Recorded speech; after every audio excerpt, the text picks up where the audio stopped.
Want to welcome everyone here today. Without objection, the chair may declare a recess at any time.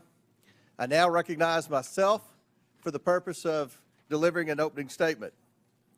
Good morning and welcome to today's full committee hearing on sanctuary cities with the mayors of 4 American cities: Boston, New York, Chicago, and Denver.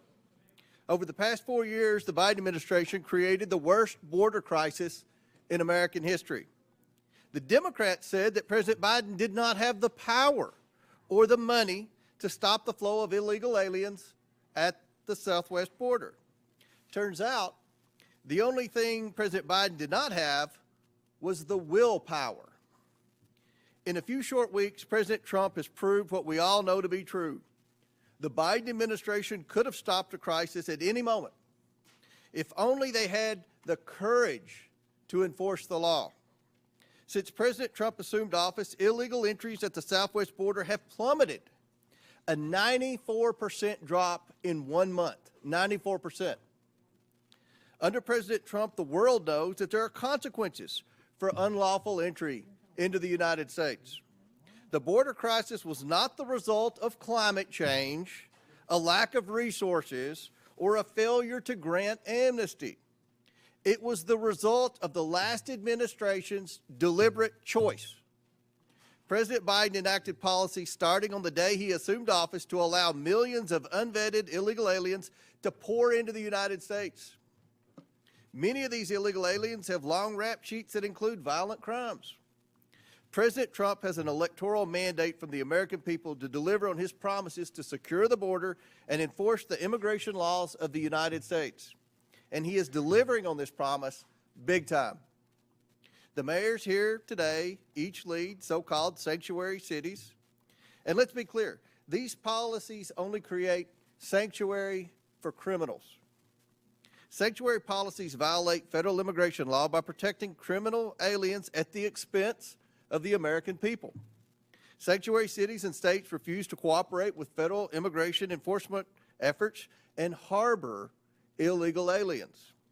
They often actively work to stand in the way of President Trump's mission to protect the American people and restore integrity to the American immigration system and the rule of law. Sanctuary cities forbid their officials, including those in law enforcement and public safety roles, from sharing information about illegal aliens in their cities with the federal government or turning over criminals in their custody to ICE. As a result, sanctuary cities release illegal aliens back onto the streets where they often go on to commit more crimes. In Chicago, for example, an illegal alien who was recently arrested for killing a 63-year-old man had previously been arrested in Chicago for trying to lure a child. ICE lodged a detainer against the criminal alien, but Chicago authorities released him back onto the street because of the city's reckless sanctuary policy. And now an innocent man is dead because of Chicago's refusal to follow the law.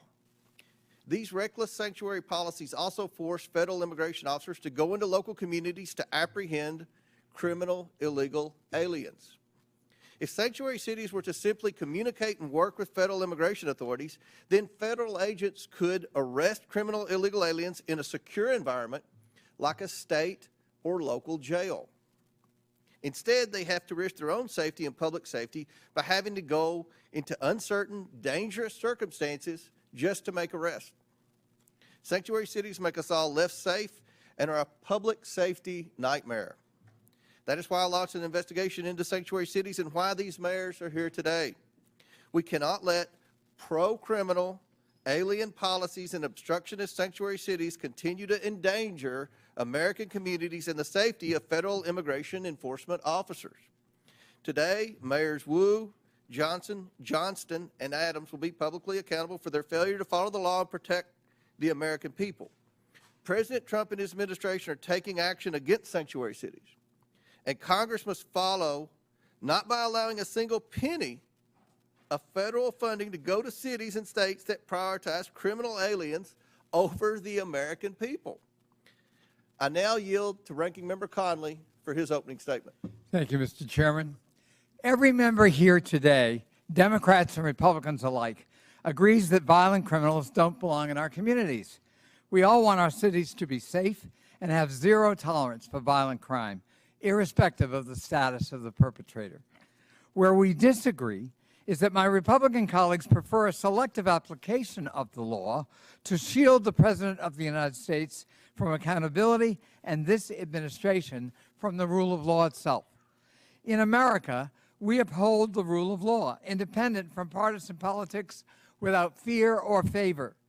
Betraying those convictions, President Trump's Department of Justice has tried to force the conditional dismissal of very serious charges against one of our witnesses here today, in exchange for that witness's total and complete submission to the radical immigration agenda being propounded by the administration. And the DOJ has done so over the objections of a Republican acting U.S. attorney who President Trump appointed. Rather than enabling a flagrant corrupt and quid pro quo, 7 federal prosecutors, 7, including Republicans, resigned. One of them, a former clerk to Chief Justice John Roberts of the Supreme Court, said that anyone in his position, quote, would know that our laws and traditions do not allow using the prosecutorial power to influence other citizens, much less elected officials, in this way. History is calling on us now to stand up for those laws and traditions. Doing so also demands an affirmation of state and local sovereignty in determining the most effective ways to keep residents safe in compliance with federal law. To deny this sovereignty is an assault on the independence of every American city across the country. Today, Republicans have hauled before us the mayors of 4 major American cities to frame them as lawless because those cities have some limits on how intrusively and aggressively their own officials can conduct federal immigration operations and responsibilities. Let's be clear. The state and local laws that Republicans have issue with today are in full compliance with federal law. They do not obstruct ICE from carrying out its duties, and they are backed by evidence demonstrating that they keep people safe and safer in counties with laws that do not honor extrajudicial civil detainers and had significantly lower levels of violent crime than counties that have them. Mayors, police chiefs, sheriffs, and local leaders have made clear that the way to combat violent crime is allowing local police to do their local job of ensuring public safety in their own communities as they account for it. Commandeering them to spend limited time and resources as federal agents is a non-starter and can contribute to crime and non-cooperation in immigrant communities throughout the country. At this year's Conservative Political Action Conference, border czar Tom Homan said he is, quote, bringing hell to the city of Boston until it complies with his demands. I don't know what that means. Boston is my hometown, and I'm glad to welcome our mayor, Mayor Wu, and her 1-month-old baby here today. But I don't know that Boston welcomes Mr. Homan or anyone else bringing hell to the city. The Republican crusade against local independence doesn't just undermine public safety in our communities. It is blatantly cruel, and I say inhumane and un-American. Kenya Colindres, her husband Wilson Rogelio Velasquez Cruz, and their 3 children came to the United States in 2022 seeking asylum, a legal category of immigration, after escaping violence in Honduras. Wilson was granted a 5-year work permit, allowing him to work at a tire shop and to provide for his family here in the United States. Kenya said that her husband had never been in trouble and was, quote, a man of God. On January 26, the family of 5 was in church when Wilson was lured out by an ICE agent waiting to arrest him. Despite having valid work permits, the Trump administration refused to hear his appeal and is actively deporting him. Wilson was the sole breadwinner for his family. Now Kenya has to worry about how she's going to pay the bills and take care of her 3 children, on top of the fears that she and her children might be next. Last week in El Monte, California, Sitley, a woman who was battling bone cancer, tearfully watched as her mother, Yolanda, cried inconsolably as she was detained by ICE agents who refused to even present the detention order. Yolanda was Sitley's sole caretaker in her struggle against cancer and has no criminal record. And now Sitley is on her own. ICE is also conducting massive raids in cities and towns that have led to the wrongful detention of U.S. citizens, including Native Americans and military veterans. One school district sent a letter to parents warning that ICE may board school buses and demand documents from children. Children are going to be afraid to go to school. One reportedly wrote a goodbye note to friends saying, quote, "If ICE takes me, don't forget about me." If ICE takes me, don't forget about me. From a child. Is that the country we want? America needs immigration policies that keep everyone safe and make the country stronger and allow us to grow and fill in the skill sets we don't have. If President Trump was serious about delivering those solutions, he would not be attacking the Constitution's guarantee of citizenship to children born in the United States. To see our country through this period of darkness, we need leaders who will stand up for the rule of law and will champion public safety at the local level. And American families, whether they're immigrant families or native-born families, deserve due process, deserve respect, and deserve that Statue of Liberty that welcomes all comers. I yield back. Ranking member yields back. I request unanimous consent that Representatives LaHood of Illinois, LaLota of New York, Crank of Colorado, Malatakis of New York, Hurd of Colorado, Evans of Colorado, Van Dyne of Texas, Ocasio-Cortez of New York, Gillen of New York, and Davis of Illinois be waived onto today's hearing for the purpose of asking questions. Without objection, so ordered. And now, before we introduce the witnesses, I recognize Mr. Higgins from Louisiana for 20 seconds. Thank you, Mr. Chairman. I thank the ranking member as well. Just to briefly, respectfully recognize the presence of the family of Wesley Haynes, a constituent. I'll speak to his case in my time, Mr. Chairman, but his parents, Patrick and Kathy, his wife, Olivia, his little brother, Brady, are present today, and they have a hard exit soon. Their 4-month-old daughter, Anne Marie, is waiting at home for Olivia to care for. And I just respectfully acknowledge their presence, Mr. Chairman and Mr. Ranking Member. We will discuss the details of their case. They tragically lost Wesley Haynes last year. Thank you, Mr. Chairman, for allowing me to recognize this beautiful American family. Thank you, Mr. Higgins. I'm very pleased today to welcome our outstanding witness panel, the mayors of 4 major American cities. First, we have Mayor Eric Adams, who's the outstanding mayor of New York City. He was sworn into office on January 1st, 2022.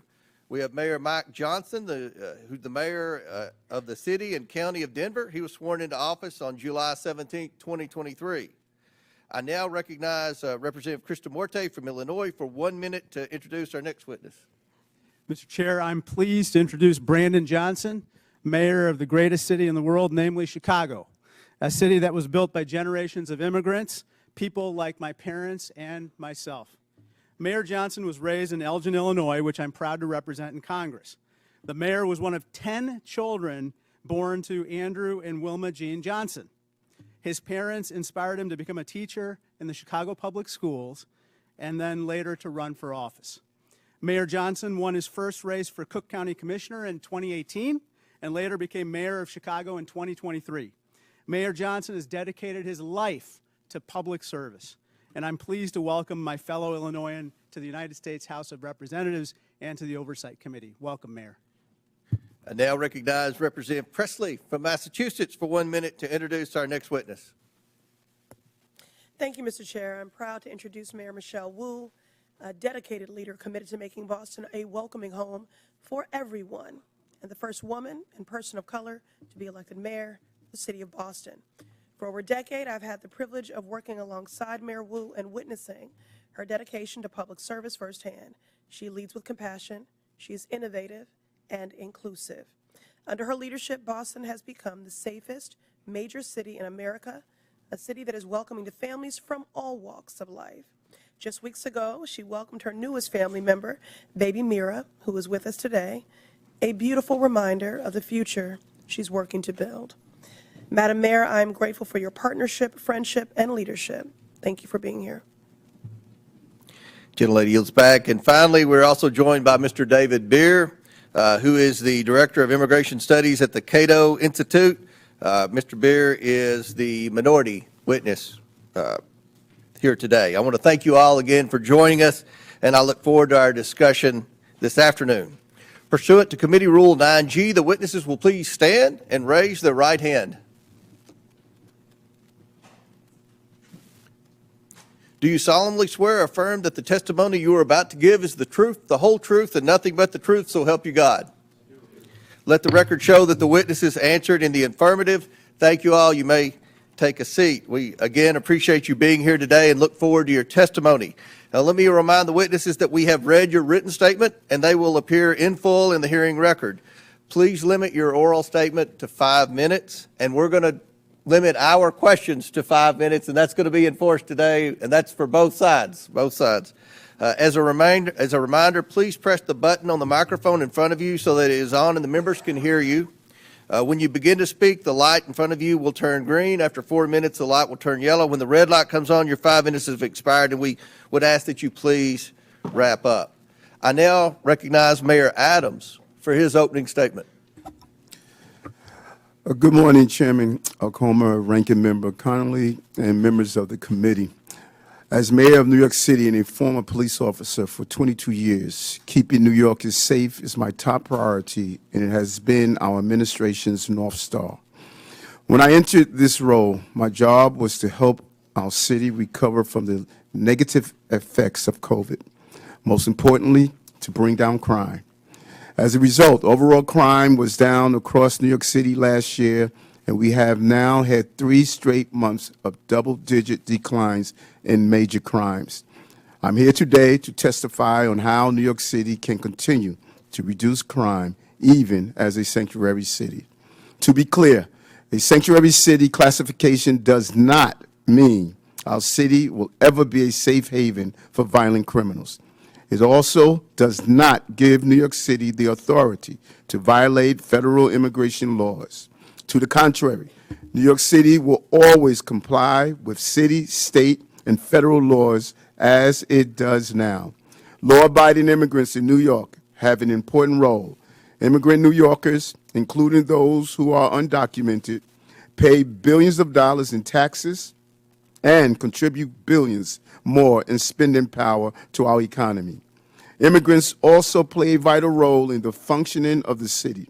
This was on full display during the COVID-19 pandemic. The various immigrant residents of our city worked to keep the city moving, while many other New Yorkers were able to shelter in place and work remotely. Hospitals, the food industry, and many other businesses were able to function because of the commitment of our immigrant population. As mayor, I do not control who enters or remains in our country, but I do have to manage the population that is within our city. In order to carry out this function without having long-term negative ramification, I must create an atmosphere that allows every law-abiding resident, documented or not, to access vital services without fear of being turned over to federal authorities. I cannot have a city where parents are afraid to send their children to school or where children are sleeping on the streets, creating the potential for child exploitation and sex trafficking. If an undocumented person refuses to seek medical care until they have a medical emergency, our city's healthcare system will be strained. And if an undocumented individual witnesses a crime but is afraid to call 911 for fear of being turned over to federal authorities, criminals will roam free. And it reminds me of my early days as a police officer. I have seen firsthand the damage that can be done when someone is too afraid to seek out the police. Early in my career, I responded to a man who was calling out for help. We caught the suspect, but when it came to filling out the police report, the individual, an undocumented man from China, said he did not want to file a report and put a target on his back with federal immigration authorities. Approximately 4 decades later, our country still is in desperate need of comprehensive immigration reform. And as a result, New York City was hit with the largest humanitarian crisis in our city's history over the last 3 years. Federal law did not allow me to stop buses from entering New York City. State law required me to provide all in our city with housing and meals and to educate children. City law makes it unlawful to collaborate with ICE for civil enforcement. We complied with all of these legal requirements and still manage the humanitarian crisis with the care and compassion, while at the same time bringing down crime, recovering our economy, and preventing any child from being forced to sleep on the streets. Comprehensive immigration reform is long overdue. While the solution is not within my control as a mayor, I am committed to working with federal officials to go after violent gangs and those who harm residents of our city. This is why we have over 330 NYPD officers assigned to different federal joint task forces, over 70 of which are assigned to task forces with Homeland Security investigation, the criminal investigation arm of ICE. Those task forces focus on many different important priorities, including going after violent gangs and child exploitation. I look forward to sharing New York City collaborations that we do daily with our city, state, and federal partners to keep New York City to continue to be the safest big city in America. Thank you. Thank you. I now recognize Denver Mayor Johnston for his opening statement. Good morning, Mr. Chairman, and thank you for inviting me to testify today. This committee convened this hearing on the critical topic of immigration. I want to tell you Denver's story. When I became mayor 20 months ago, Denver was already receiving buses of immigrants with little to no notice or coordination. At one point, we were receiving 10 to 11 buses a day, dropping off as many as 300 people, mostly women and children, in 10-degree weather with only sandals and a T-shirt, leaving them in danger of freezing to death on our streets. All told, 42,000 people arrived in Denver over 18 months, the largest per capita influx of any city in America. We are each entitled to our own opinion about what should happen at the border, but that was not the question facing Denver. The question Denver faced was, what will you do with a mom and 2 kids dropped on the streets of our city with no warm clothes, no food, and no place to stay? As mayor, I have to protect the health and safety of everyone in our city. As a man of faith, I have a moral obligation to care for those in need. As Scripture says, "For I was hungry, and you gave me something to eat. I was thirsty, you gave me something to drink. I was a stranger, and you invited me in." So that's what we did. In Denver, we believe our problems are solvable, and we are the ones to solve them. So we went to work. When we started, we had the largest encampment in Denver history, with more than 200 migrant families living in freezing temperatures. So we opened 8 different city shelters housing 5,000 people. City employees volunteered to take extra shifts, and Denver residents stepped up, making meals, donating clothes, furniture, school supplies. Some even welcomed families into their own homes. We helped 8,700 eligible individuals apply for work authorization so they could put food on their own table, pay their own rent, and reduce the strain on public resources. As a result, a year later, there is not a single migrant encampment left in the city. We have closed all of our shelters. We have connected people to jobs and housing, and the city's immigrant support budget has dropped by nearly 90%.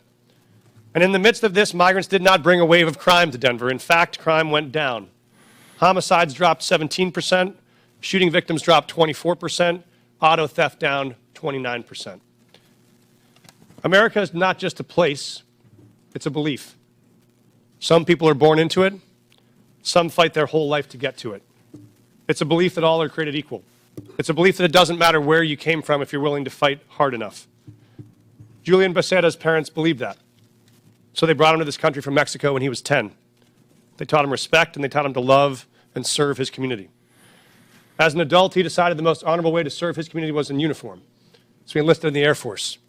Then he served as a sheriff, then finally as a police officer, where he served with distinction until one day he was pursuing a criminal on a dangerous bridge and fell to his death. In the midst of the immigration crisis, I attended the Fallen Officers Memorial as I watched officers hand Officer Becerra's 10-year-old daughter a folded American flag. I watched her cry as she wrapped her little arms around that flag and holded it tight the way she wished she could hold her dad, but never will again. For the rest of her life, she will cherish that flag, that American flag, because it is the country that her dad loved, it is the country he chose, it is the country he served, it is the country he gave his life for. So if we want to tell the story of what impact immigrants have in America, we must tell the full story. That story must acknowledge that this country is lucky to have people like Julian Becerra, who love this country enough to risk their lives to keep us safe, to keep all of us safe. When buses started showing up filled with migrants, some in my city were afraid, just like I'm sure some of your constituents are afraid. They were afraid about crime and homelessness and worried about what these new people might take away from them. I understand that fear. And the truth is, people who are new to this country do good and bad just like all of us. But there's another truth. When those buses kept on coming, Denver made a choice as a city, not to hate each other, but to help each other. Not to turn on each other, but to turn to each other. And see if together we could solve a problem that felt bigger than any one of us. And that's what we did. It wasn't perfect, and it required sacrifice from all of us. But in the end, Denver came out stronger and closer than we were before. Because Americans expect us to do more than point fingers. They expect us to solve problems. So if Denver can find a way to put aside our ideological differences long enough to manage a crisis we didn't choose or create, it seems only fair to ask that the body that is actually charged with solving this national problem, this Congress, can finally commit to do the same. Thank you, Mr. Chairman. Thank you. I now recognize Chicago Mayor Johnston. For his Thank you. opening statement. Thank you, Chairman Comer. Thank you to the Ranking Member Connolly and to members of this committee. I have the great privilege and honor of serving as mayor of the city of Chicago, the third largest city in the nation. Established by a Black Haitian man and a Potawatomi woman, Chicago is and always has been a proud city of immigrants. Generations of new arrivals, including the descendants of the enslaved during the Great Migration, created a vibrant city where 1 in 5 residents is foreign-born. Each day, I wake up to serve every one of Chicago's 77 unique neighborhoods and those who live in our great city. As mayor of Chicago, nothing is more important to me than the safety and well-being of all residents. And since I was elected, my administration has been laser-focused on creating and implementing public safety initiatives that protect all Chicagoans. We launched the People's Plan for Community Safety, which builds trust between communities and law enforcement by prioritizing transparency and violence intervention. We established a dedicated robbery task force that reduced robberies by 25% citywide. We added over 200 detectives, increasing the clearance rates on our cases. And we've updated police equipment and technology so that our police officers have the tools they need to effectively prevent and fight crime. Our efforts to improve public safety by building trust with and investing in our communities are working. Violent crime is down in Chicago.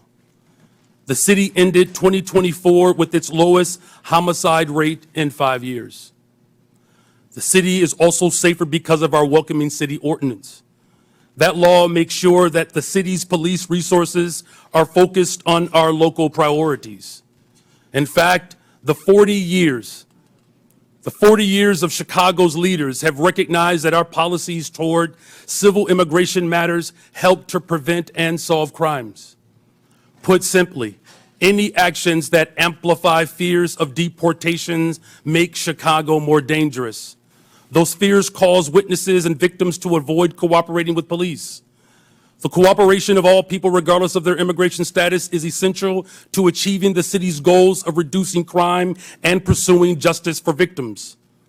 When there is trust between city's residents and the police, undocumented immigrants come forward to report crimes to local law enforcement and provide information that helps the police solve those crimes. And now, I know there are myths about these laws, but we must not let mischaracterizations and fear-mongering obscure the reality that Chicago's crime rates are trending down. We still have a long way to go, but sensationalizing tragedy in the name of political expediency is not governing, it's grandstanding. Every violent crime is devastating, but scapegoating entire communities is not only misleading, it is unjust, and it is beneath us. So let me be clear. Chicago's welcoming city ordinance and our other laws and policies do not lead to more crime. They do not prevent cooperation with federal law enforcement on criminal matters, and we do not harbor criminals. We arrest them, often because of laws that allow residents to feel safe helping the police. As mayor, I'm building a Chicago that embodies the dream of my father had when he came from Salis, Mississippi during the second migration, a Chicago that invests in housing, healthcare, jobs, and education. And that's why we've increased safe and stable housing by adding almost 4,000 more units, expanded access to health care by opening 3 mental health centers, and focused on getting our young people well-paying jobs, with summer jobs increasing by 45% since I've taken office. Our local partnerships have built a solid foundation, a better, stronger, and a much safer Chicago. We need this body's support for these efforts. We are ready to partner with you on the measures we know promote trust and create sustainable public safety. And to the people of Chicago and all hardworking people across this great nation, these values are our North Star, the drinking gourd we follow to a better future. We will not live in fear. It is not our portion. We will not go back. I do look forward to answering the questions of this committee. Thank you. Thank you. I now recognize Boston Mayor Wu for her opening statement. Thank you. Chairman Comer, Ranking Member Connolly, and members of the committee, my name is Michelle Wu. I am the daughter of immigrants, and since November of 2021, I have had the honor of serving as mayor of Boston. I'm proud to be here on behalf of our city, the police officers, first responders, city workers, the faith leaders, teachers, parents, and neighbors who partner every day to make Boston the safest major city in the nation. And I'm proud every day to work alongside the greatest police commissioner in the nation, Commissioner Michael Cox. Every year since I took office, we've set a new record low for gun violence in Boston. Last year, Boston saw the fewest homicides on record in the last 70 years. Those are the facts. And behind these record lows are historic highs. The most ever young people working paid summer jobs, the most pre-K seats at no cost to families, the most affordable housing built in a generation. We have invested in the kinds of opportunities that cultivate prosperity and eradicate crime. And the laws on our books promote the kind of community trust that keeps all of us safe. In Boston, our police department resources and taxpayer dollars go towards preventing and solving crimes. And when it comes to criminal matters, the Boston Police partner every day with state and federal law enforcement. But Massachusetts state law and the Boston Trust Act make clear that immigration is federal law enforcement's responsibility. We are the safest major city in the country because our gun laws are the strongest in the nation, because our officers have built relationships over decades, and because all of our residents can trust that when they call 911 in the event of an emergency or to report a crime, help will come. This federal administration's approach is undermining that trust. In the past month, I've met with residents and faith leaders in community centers and places of worship, asking my constituents what they want Congress to know. And what I heard over and over again was fear and frustration. I spoke with pastors whose pews are half empty on Sundays, doctors whose patients are missing appointments, teachers whose students aren't coming to class, neighbors afraid to report crimes in their communities, and victims of violence who won't call the police. This federal administration is making hardworking, tax-paying, God-fearing residents afraid to live their lives. A city that's scared is not a city that's safe. A land ruled by fear is not the land of the free. Next month, Boston will celebrate 250 years of our nation's freedom. And in every one of those years, Boston has welcomed the world to our shores. From the English immigrants fleeing religious persecution, to the Irish forced out by famine, To the families from Haiti, the Dominican Republic, Cabo Verde, Vietnam, and so many more who call Boston home today. We are the safest major city in the nation. We are home to the greatest healthcare, the greatest colleges and universities, the most advanced innovators, and the 2024 world champion Boston Celtics.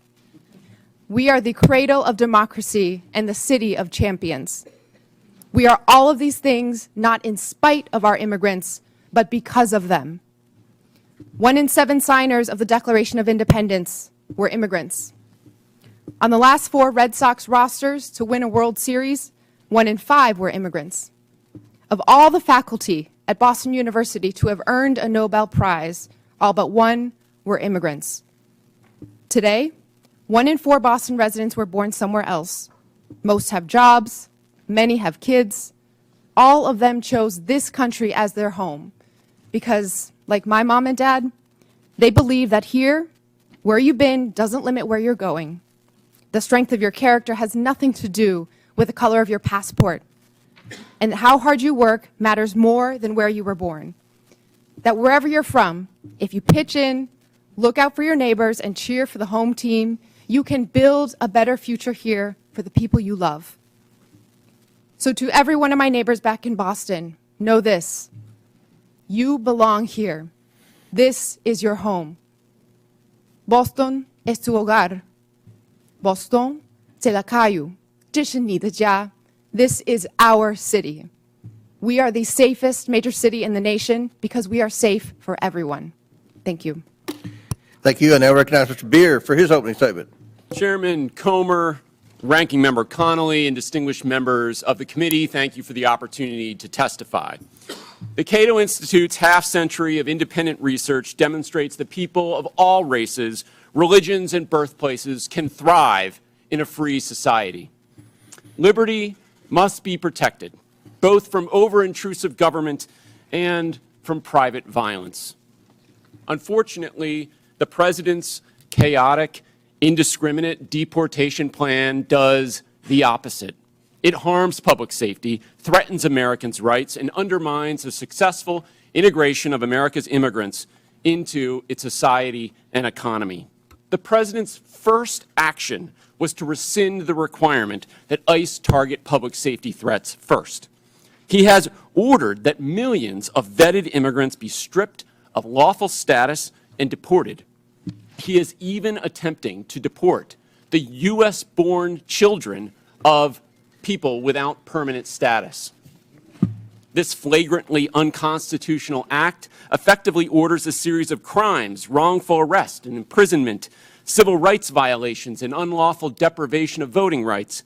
Never before in American history has a president sought the power to strip potentially tens of millions of Americans of their constitutional rights. The president is also explicitly asserting the authority to ignore any law passed by you, Congress, that provides due process for people accused of being in the country illegally. The administration has repeatedly misled you and the public about who it is targeting, stating it would focus on public safety threats, that only the worst of the worst would be sent to Guantanamo Bay, and that every person it had arrested had a criminal record. We now know that most ICE arrests since the inauguration have been of people without a criminal record. Indeed, he is arresting people who entered legally, never violated any law, and sending them to Guantanamo Bay prison. It is no surprise in this lawless environment that many people and many cities simply do not trust the federal government on immigration. That is a problem. But under our Constitution, states determine their policies. Congress cannot force them. It must reestablish trust. Unfortunately, some members of Congress want to force an indiscriminate policy of mass deportation on the entire country with no public safety focus. If Congress wants more cooperation, it should address the concerns of these cities. What Congress should do is reestablish trust. Indiscriminate mass deportation agenda is a far greater threat to public safety than any city policy. A mountain of empirical research shows that reasonable restrictions on ICE cooperation do not increase crime rates, and that immigrants lower crime rates. Immigrants, including illegal immigrants, commit crimes serious enough for them to be incarcerated at half the rate of U.S.-born Americans. Data from Texas shows that illegal immigrants are 36% less likely to commit and be convicted of murder. At least before this current mass deportation effort, immigrants were more likely to report crimes than U.S.-born Americans. Don't jeopardize that. Mass deportation is diverting law enforcement resources away from obtaining justice for victims. Indeed, it even targets the victims. Sabotaging local economies and obliterating communities will not restore public safety. It will make us poor while increasing the crime rate and victimization rate for Americans. There is a better approach. We don't need chaos and disorder of illegal immigration or of mass deportation. Why don't people come legally? Because Congress has provided so few options for them to do so, not updating its laws in the last 3.5 decades. Just 3% of those applying for permanent legal status in 2024 received it. That's the failed policy. Let peaceful immigrants pay to get vetted, work, and contribute legally, and let law enforcement at all levels focus on keeping Americans safe. Thank you.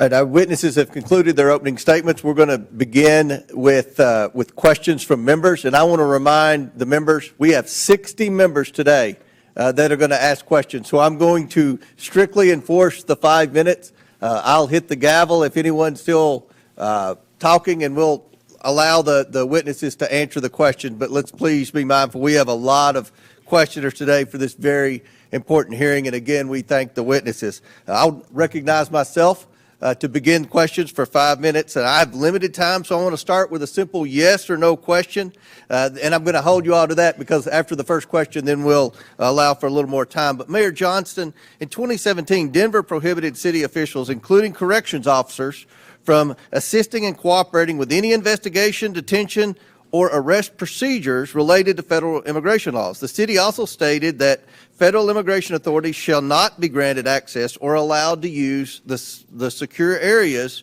of any city or county jail. So, Mayor Johnston, is Denver a sanctuary city? A lot of folks use that term. Yes or no? Sorry, Mr. Chairman. Folks use that term differently. I can tell you what Denver does. We do not. Okay, I take that as a yes. Mayor Johnson, no, yes or no? I take that as a yes. Mayor Johnson, on March 10th, 2023, you posted on X that Chicago must lead and live by the promise to be a sanctuary city. Is Chicago a sanctuary city? A 40-year policy of being a welcoming city. Yes. A 40-year policy of a welcoming city. Mayor Wu, in November 2024, you gave an interview noting that you served on the city council a decade ago when the Boston Trust Act was first passed. You said in that interview that in terms of Boston's policy, there is a prohibition on resources and personnel going to enforce civil immigration detainers, meaning Boston police and other departments cannot cooperate with ICE when it comes to detaining on civil warrants. Mayor, is Boston a sanctuary city? Boston is a safe city. I take that as a yes.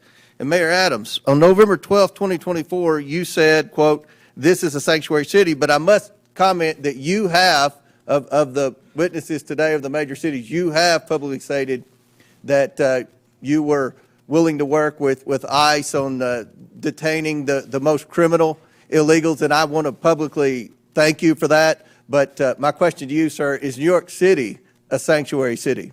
Based on our classification, yes.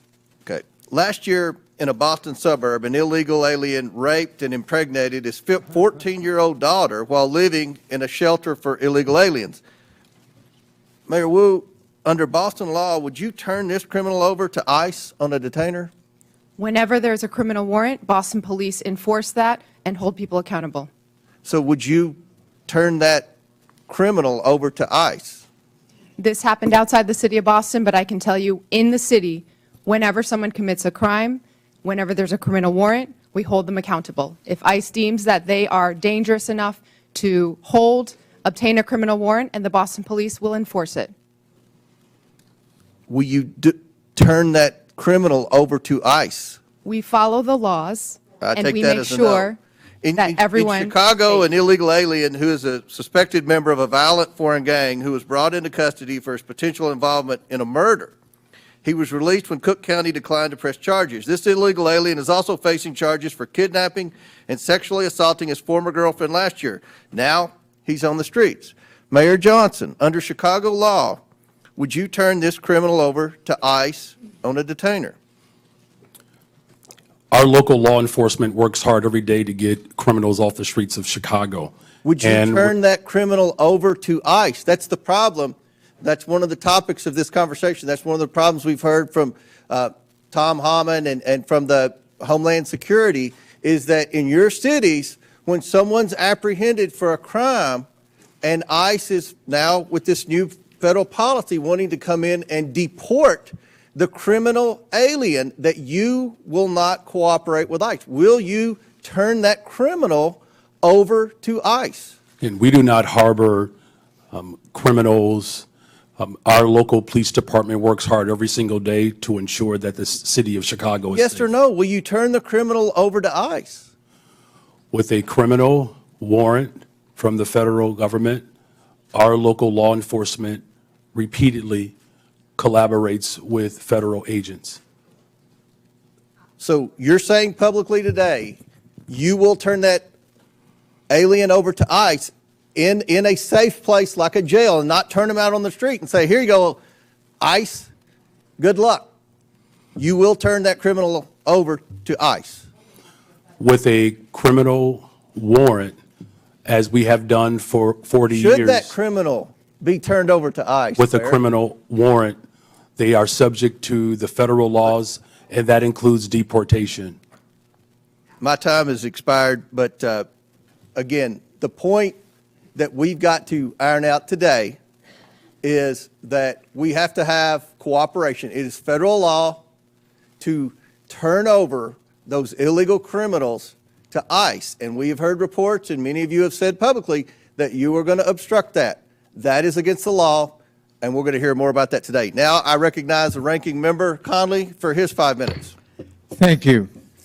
Mayor Wu, I quoted Tom Homan, the so-called border czar, saying that he wanted to bring hell. He was bringing hell to the city of Boston. What did you understand him to mean by that? Let's talk about Tom Homan. Shame on him for lying about my city, for having the nerve to insult our police commissioner who has overseen the safest Boston's been in anyone's lifetime. Bring him here under oath, and let's ask him some questions. I am here to make sure that the city of Boston is safe. Others may want to bring hell. We are here to bring peace to cities everywhere. Mayor Johnston of Denver, what would your reaction be if Tom Homan wants to bring hell to your city, Denver? We think that we have folks in Denver who are working hard, playing by the rules, paying taxes. There is no one that is seeking hell to come to Denver. What people are looking for is opportunity and hope. And for the record, available. he can do whatever he wants to do, I guess. But the fact of the matter is, you absorbed on a per capita basis the largest immigration a year or two ago, and you indicated that your crime rate actually fell. It didn't increase. Is that correct? That is correct. Crime is down in Denver. We have homicides down 17%. Violent shootings are down 24%. And in Auto theft Boston, down. I'm sorry, I've got limited time. Mayor Wu, same thing in Boston. The Boston crime rate has been falling, correct? We had 24 homicides last year, 24 too many, but that represented a tremendous reduction, one of the biggest drops anywhere in the country. Thank you. So the correlation between immigration and crime is false, as you point out, Mr. Beer. Perhaps you can elaborate that. I find it ironic that you characterized correctly, in my view, President Trump and Tom Homan's approach to immigration as lawless when they're invoking law and order and crime as the rationale for their lawlessness. Could you expand on the lawlessness and the irony of the fact that as you point out in your testimony, the crime rate among immigrants is half that of the native population. That's right. I have a table in my written testimony that you can look at. Top 20 cities for immigration court filings over the last 4 years. 19 of those cities saw a decline in their homicide rate. If you look at all of the major cities, there is a negative correlation between increasing numbers of immigrants and the homicide rate. So that means more immigrants, lower homicide rates. That holds true across the United States. So I think the correlation that's trying to be made is more immigrants, more illegal immigrants, more chaos, more crime. That does not hold. What we do see under this administration is an increasing willingness to ignore the laws. He has, as I mentioned, signed an executive order that says he can ignore due process rights for people who are accused of being in the country illegally. This is an incredibly dangerous assertion of authority and should be investigated by Congress. And is it a reasonable proposition for a local leader? I know I was chairman of my county, which is like being mayor of a large county, and you know, we focused on local law enforcement. You know, we tried to help the feds when we could. We were cooperative where we could be, but our job was local law enforcement. And there is a clash when ICE behaves this way, and I described some horrible incidents. It instills fear in the immigrant community, and it fosters non-cooperation rather than cooperation, which is the mandate of each of these leaders, is it not? Absolutely. We want cooperation. Many of these cities are the reason why immigrants are more likely to cooperate and report crimes to the police than the U.S.-born population is. So there are good reasons to limit this mass deportation of people in their communities. I would just argue that the premise of this hearing is false. We have local law enforcement cooperating with the local political leadership, and it's working. It's bringing down crime rates. And the proposition that immigrants cause crime is false, in fact, patently false, as your testimony, I think, would demonstrate, Mr. Beer. And the idea that these are sanctuary cities that need to be punished is simply a war on urban America. And I'm proud of the mayors who are in front of us here today, and I thank them for their testimony, and I thank them for their service to their local communities. I relate to it, and I think it's a noble calling. I yield back. Gentleman yields back. Chair recognizes Ms. Boebert from Colorado. Thank you, Mr. Chairman. Mayor Mike Johnston, I hope we could start off on a level field of agreement here. So in your testimony, you said that locals were asking Denver, what will you do? When they saw 10 to 11 buses coming in a day and 42,000 illegal aliens entering their city. Denver, what will you do? And in a Fox 31 interview in January, you blamed state law for not allowing the city of Denver to coordinate with ICE, resulting in Denver being a sanctuary city, saying, quote, the whole state is bound by our state law in this, which is pretty consistent in some of these practices, like everywhere in the state. We don't honor ICE detainers, end quote. I've demanded Governor Jared Polis and the Colorado State Legislature to repeal them. Douglas County has led on a lawsuit to get those laws repealed. So, Mr. Mayor, would you join me today in calling and demanding that these sanctuary policies, these Colorado state laws, be repealed? Thank you, Congresswoman. Yes or no, Mr. Mayor? Pardon? Yes or no? Will you join me? I do not believe the detainer law needs to be changed. I can tell you what DECA Okay, so does you right now. don't want them to coordinate with ICE, but yet you're blaming the state of Colorado for those policies. It's a statewide law. It's not a Denver law. And you're blaming the state of Colorado for the law, yet you will not call for that law to be repealed. Correct? Yes or no? We do coordinate with ICE presently. I'm happy to tell you what we do on this. We've honored detainer requests more than 1,226 times over the last What about years. what about before a warrant? There are many issues before a warrant. So if what happens is if ICE has sends us a detainer request, Well, you have local law enforcement officers, Mr. Mayor, who are unable to coordinate with ICE to even get the initial warrant. They aren't allowed to tell them that they are illegal aliens. So unfortunately, you won't join me in asking for this law, demanding that this law be repealed. So let's keep going. In 2017, Denver passed an ordinance that ensured any city employee who spoke with federal immigration authorities would be fired, among other policies that have led to local and national media outlets to call Denver a sanctuary city. So now let me ask you, would a city employee be fired for communicating with anyone from the EPA? Right now, Congresswoman, our policy is we don't ask people's status. when Would they come any into city contact employee with be any- fired for communicating and coordinating, talking with an agent from the EPA, a federal employee? Not to my knowledge, Congresswoman. What about Health and Human Services? Would they get fired for talking with someone from Health and Human Services? Not to my knowledge, Congresswoman. So they would only be fired for talking to federal law enforcement officers? No, that's incorrect, Congresswoman. This is an ordinance city employees do, in Denver fact, passed in 2017, Mr. Mayor. our city employees do, in fact, communicate with ICE. We do coordinate on multiple things with ICE. For instance, if there is a violent criminal warrant in the city, we No, pursue that we're warrant talking together. before the warrants, Mr. Mayor. There are issues happening before warrants are issued, and local law enforcement officers are unable to coordinate because there is no warrant. And your ordinance says that a city employee would be fired for communicating with federal law enforcement. So you've been mayor for 600 days. Have you ever called for that ordinance to be repealed? We are not unable to coordinate with ICE right now. We are in communication with ICE right now. Only if about- there is a warrant, but I'm talking prior to the warrant. We wouldn't have a reason to coordinate. Because you prior don't know to if they're warrant. illegal, because you are unable to coordinate until there is a warrant. So that's why this ordinance needs to be repealed. So now the 600 days, there's been no time to ask for this to be repealed. You did have a newcomer's playbook, 25 pages. You had time to put that together. And you had time to agree with the city council to authorize up to $2 million to pay Joe Biden's former lawyer, his law firm, to help cover your ass for Denver's sanctuary city policies for this hearing, correct? Thank you, Congresswoman. We have counsel. Did you to authorize support- that spending? We have counsel to support this committee's investigation into any documents you may have. That is a year-long contract for the 13,000 city employees. And your budget you may is request documents from. seriously declining. Denver Magazine reported that Denver has spent $7.5 million on shipping illegal aliens to other destinations. Mayor Adams, did Mayor Johnston ever coordinate with you and tell you that he was shipping illegal aliens to your city? We coordinated in communication around the entire asylum seeker issue in our cities.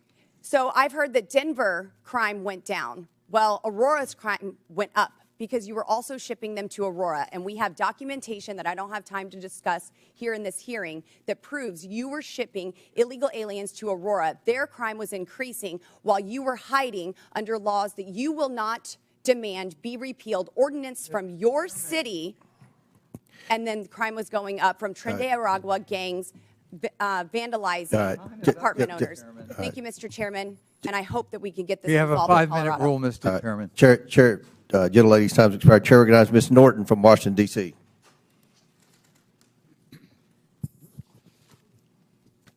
There have been a lot of talk today about these cities and their, in my view, principal decision not to respond to extrajudicial ICE detainers. But I would like to back up and talk about these detainers, what these detainers really are. Requests from ICE to unconstitutionally hold someone without due process or probable cause. Enforcing ICE detainers is also expensive, often results in mistakenly holding U.S. citizens and undermines public safety. It diverts resources from protecting the local community to carry out the federal government's job of immigrant enforcement. Mayor Johnston, what challenges do ICE detainers represent to your law enforcement and city resources? Thank you, Congresswoman. I think that was to me, right? Sometimes I That's get correct. confused. Okay. Thank you, Congresswoman. I think it's important, I appreciate to describe what Denver currently does in terms of what coordination looks like and what it doesn't, which is If we get a detainer request, if we have someone in our custody that ICE would like to get access to, what we do is we provide them a notification of release. And so if that person will be released from our custody, we notify them of the time and the date when they will be released, so ICE, if they choose to, could pick that person up. We have done that 1,226 times over the last 7 years, and that has enabled ICE, when they choose to be able to bring someone into custody. What we do not do is hold someone beyond their release date, because there are multiple courts who have found that to be unconstitutional. If someone is serving a sentence and that sentence expires this Friday, we can't hold them another 7 days without an additional charge. And so that is what state law does, and sheriffs around the state would say it is a strain on local resources to hold them for a civil issue that is not linked to a criminal charge that we have in our city or another jurisdiction. That's why we don't honor those types of detainers. Mayor Johnston, how about for Chicago? So thank you for that question. And for Chicago, again, our top priority with the Welcoming City Ordinance is to ensure maximum safety. The type of coordination that happens between our local law enforcement and our communities is paramount to building trust and keeping our communities safe. The ordinance, as well as the state law, the Illinois Trust Act, which was passed with bipartisan support and signed by the Republican Governor, Bruce Rauner, we do not permit our local law enforcement from engaging in any federal matters. With a criminal warrant, our city and our state will cooperate with the federal government, but without a criminal warrant, our local law enforcement focuses in on local issues to keep the people of Chicago safe. Mayor Wu, how would fulfilling ICE detainers detract from public safety in your city? Thank you, Congresswoman, for hosting us, first of all, in your district.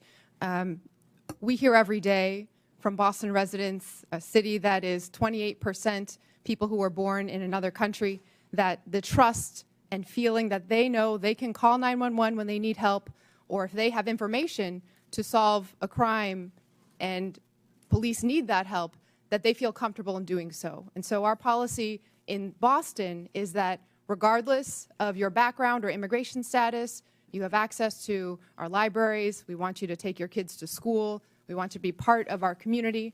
And also, regardless of immigration status, if you commit a crime, if you do harm in the community, you will be held accountable. It is critical to the safety of Americans that cities have the ability to decide what is in the best interests of their people. Mayors and local enforcement know their cities best.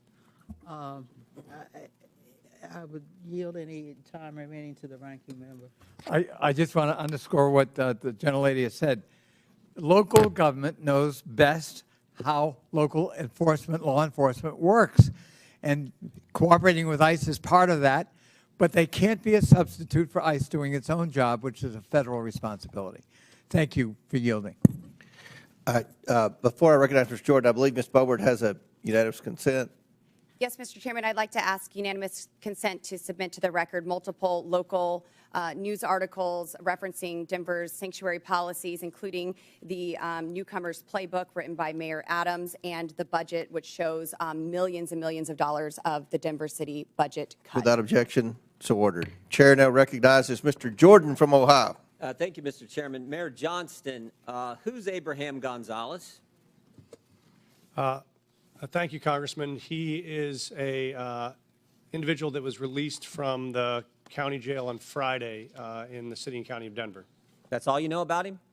I do know that he was facing charges that the Venezuelan gang member arrested by Border Patrol on September 20th, 2023, released into the country by the Biden administration. A few months later, he's arrested in your city, charged with aggravated assault. On March 11th, 2024, he's charged with motor vehicle theft, stole a car, and then on March 20th, 2024, Mr. Gonzalez is charged with felony menacing.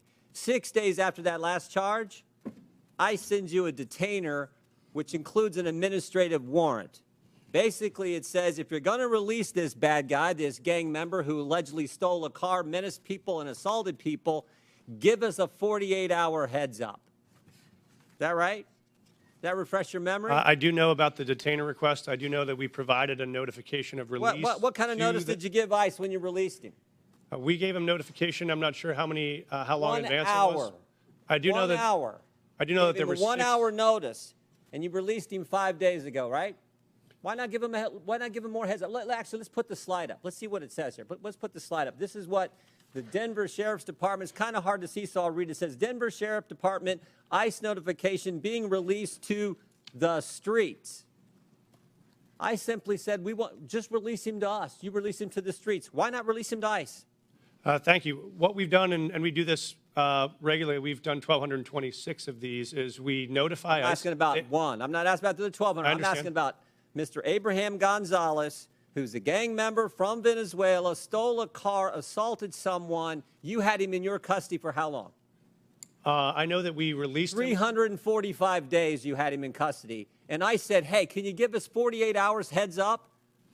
I don't know. You gave him 1 hour notice. Mr. Congressman, we notified them of release. There were 6 ICE agents present when he was released, so they had enough time to respond and to be present. Respond where? To the jail where we released him from. So we released him we notified them of the release time. When we notify them of release, they come to the jail facility to pick them up. Why didn't you say that's not what you said. You said you released him to the streets. Did you release him to the streets or release him to ICE? What we do, sir, is we release him from our county jail, and we coordinate with ICE on that release time and release date so that ICE can come and pick them up from that location. Pick them up where? In the parking lot? Yes, sir. They're on the facility Guess property. what happened in the parking lot? I know, sir. I've reviewed the video. So I looked at it. I've talked to the sheriff last night. One of the ICE officers got assaulted, didn't he? I've reviewed the video, They had sir. to tase the guy, didn't they? Would you like me to answer, sir? No, I'd like you to answer. Did they tase him? I know that there were 6 officers that had multiple tasers. I saw the So they detention had on 6 video. officers. If you keep him in the facility and they come in the facility and get him, does it take 6 officers? Probably takes 2, doesn't it? So we've been doing these, as I mentioned, 1,224 times, 1,226 times. This is the first time I've been made aware of there's been an incident like this. So I reached out to ICE after I saw the video. I've coordinated with their team and offered to sit down and see if there are procedures we can change. It's a simple make sure question. this works smoothly. It's a simple question. You can release him in the parking lot, give ICE 1 hour notice, and they got to send 6 officers to arrest this guy. Or you can say, hey, here's what we're going to do. We're going to hold him. You come in and bring 2 officers in, and you turn him over there. Why not do it that way? We have a city ordinance. You know why you don't do it that way? We have a city ordinance that governs. Because you're a sanctuary city. This is the whole point. No, sir, I disagree with you. Okay. Because I'll tell you why. If you talk about sanctuary as a definition of shielding people from law enforcement, we do not do that. What we do is provide services. In this context, what we did is we coordinated the release. An officer got assaulted because of your policy, which says we're going to release him to, in your words, not mine, to the streets. They have to arrest him in the parking lot. They bring 6 officers when they could have had 1 or 2 just come in your facility, in the jail, and take the guy there. But you won't do it that way.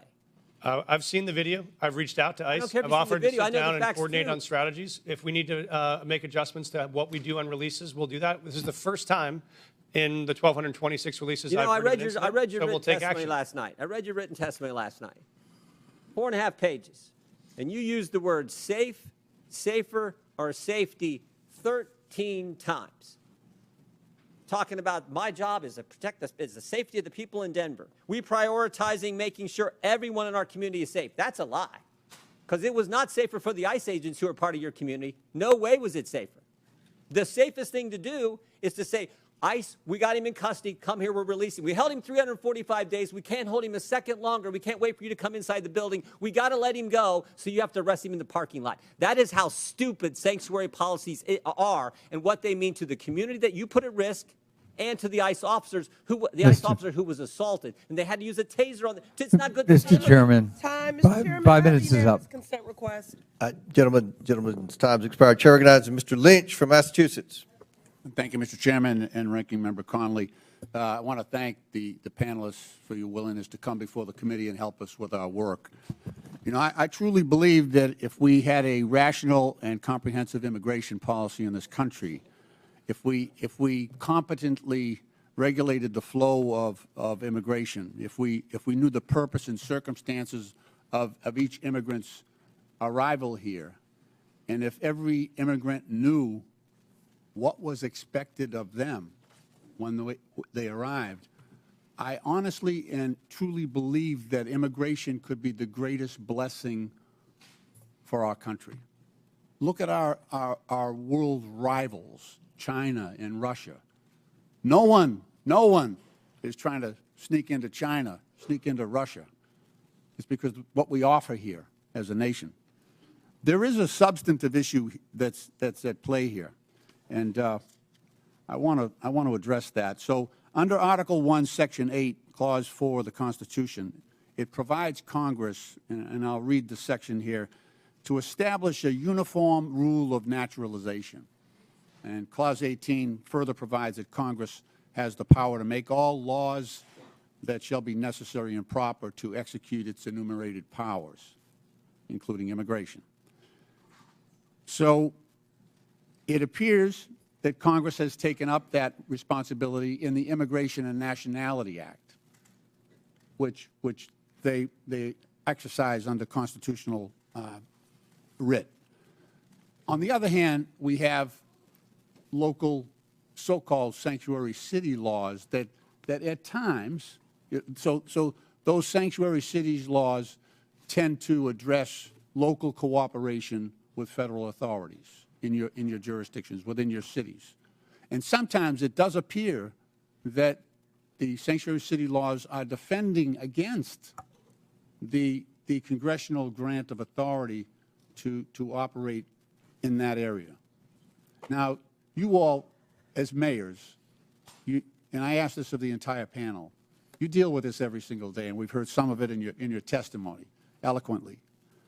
How do we, as lawmakers, we're struggling with this right now. There's a tension between that authority of Congress to act under Article 1 of the Constitution and then your responsibility, nobly taken, to provide a safe environment for the residents and visitors to your cities.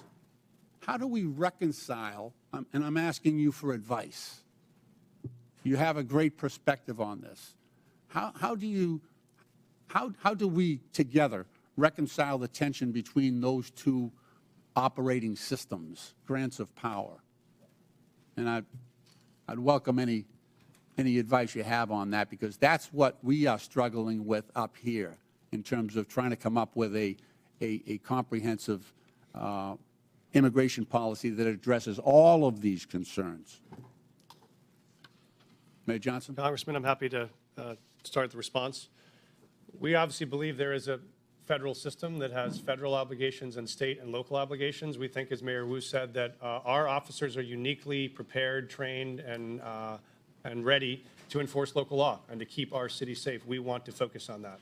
We do not have the capacity for our law enforcement to be doing federal immigration enforcement, but we want to be partners in making sure we're pulling violent criminals off the street. We do that now. We've done it in the past. We'll keep doing it. But we think the capacity for the federal government to focus on. But what I'm trying to point at is this. So the current president of the United States, Donald Trump, rode into office on this issue. On this issue. He put people in fear. I'm in a state that's 2,400 miles from the border. We're going to spend $1.5 billion on providing services and housing and everything to people who are in our state unlawfully. He got into office on that issue. So the costs to democracy are massive. It is now threatening our democracy because we have mishandled this issue. So we need to get together on this and turn immigration, like I say, into the greatest blessing that this country has, and not something that people are afraid of. That's the challenge. May I, Congressman? Please. This may be the last my friend. This may be the last blue dress I'm wearing this month. It's going to be green from here on out as we celebrate Irish American heritage back at home. Please pass comprehensive immigration law that is consistent and compassionate. That will make our jobs possible, and we would so appreciate that partnership. I hear you. Thank you. I yield back. Gentleman yields back. Chair recognizes. Chair, I have a unanimous consent request. I didn't. I'm sorry. I have a unanimous consent request. All right. Proceed. Okay, I'd like to seek unanimous consent to enter into the record thousands of DHS agents shift to deportation instead of drugs, weapons, and human trafficking. That is February 2025 USA Today. Without Also, objection, so ordered. Parents pull kids from childcare as immigration fears hit U.S. youngest. Without objection, so ordered. Chair, Finally, an 11-year-old girl in Texas died by suicide after she was bullied about her family's immigration status, her mother says. without objection, so ordered. Chair recognizes Dr. Gosar from Arizona. Thank you, Mr. Chairman. Mayor Wu, I'll be showing up at your house tomorrow with my bags at 5 o'clock. Leave your doors unlocked, please. What are you making for dinner? Because I expect a warm meal and a balanced diet. Now, I'm going to need a car, and please leave me some cash because I'm going to need to go to my doctor's appointment on Friday. That would be to Mr. Mayor Johnston. Now, I don't want to sleep on the couch, so put me up at a luxury hotel. You're the Mayor Johnston. Obviously, you wouldn't like this because you don't know me, right? You know nothing about me. You might not like that. Sanctuary cities offer this kind of hope, this false hope, to illegal aliens by saying that very thing. Stay with me. We don't tell anybody that you break our laws. Now, thank you. You've made the United States complicit and one of the largest purveyors of human trafficking in the world. Thank you. You're disgracing the legal immigration system that came here, and the immigrants that came here the right way, through Ellis Island at the time, now through our going through our process. And I want to talk about that process because I've always been told, and it's never been really challenged, is that good process builds good policy, builds good politics. I think that works really, really good because you can always fall back to the process. If the process isn't good, you always get a good process.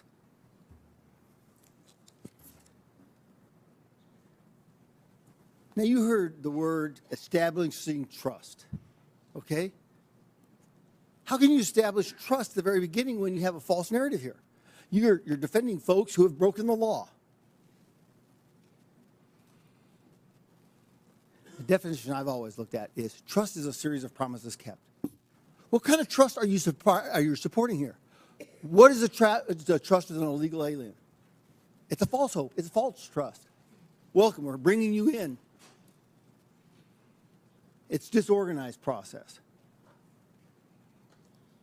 Now, let me ask you a question. Mayor Adams, did you support SB 1070? I'm sorry? Did you support the Arizona law called SB 1070? I'm not familiar with it, sir. Well, let me explain, okay? Mm-hmm. SB 1070 challenged the federal government on its supremacy clause because we in Arizona wanted, the government wasn't doing anything, so we thought, we'll do this. We can't allow them to break laws. The Supreme Court ruled that struck it down. Now, it seems contraindicating here that you would have supported SB 1070, right, Mayor Adams? Based on the premise that you or would you violate the supremacy clause in regards to immigration? Would I violate the supremacy clause? This is way over my head. Okay. I felt law. That's you know. Mayor Johnston, would you have supported SB 1070, allowing Arizona to follow their own laws? Because that's what you're doing right here. Thank you, Congressman. We currently follow all federal law, all state law, and all local law. So we do not have any supremacy clause challenges that we're pursuing or maintaining. Okay. Well, it seems like you are. But, Mr. Johnston, do you agree? The city of Chicago complies with all laws. Okay. Mayor Wu. I'm not familiar with that law because I'm focused on the city of Boston, but we follow all state, city, and federal laws in Boston. What happens when you get in conflict with them? Who do you support? The Constitution, as I understand it, doesn't require cities or police officers or anyone to follow their laws in conflict, follow federal laws in conflict with local laws or state laws. Okay, in the Constitution it says, and it's explicit, that the federal government has jurisdiction and supremacy over all immigration laws, right? I mean, I've heard it a number of times from my colleagues over here. We're the ones who can define that. We're the ones that have that. We just heard we want a comprehensive immigration policy. How can you get a comprehensive immigration policy when you're defining it from the very get-go? You're building it on false premises and false tenets. Respectfully, Congressman, you could pass bipartisan legislation, and that would be comprehensive immigration law. The false narrative is that immigrants in general are criminals, or immigrants in general cause all sorts of danger and harm. That is actually what is undermining safety in our communities. If you wanted to make us safe, pass gun reforms. Stop cutting Medicaid. Stop cutting cancer research. Stop cutting funds for veterans. That is what will make our city safe. Yes, thank you. I yield back. Chair recognizes Mr. Krishnamurti from Illinois. Thank you, Mr. Chair. Mayor Johnston, there's been much talk about Chicago and its enforcement of laws to rid our communities of criminals, so I want to give you a chance to address some of these questions. First, Mayor Johnston, the city of Chicago operates under 4 sets of laws: federal, state, county, and of course, Chicago's own laws, right? That is correct.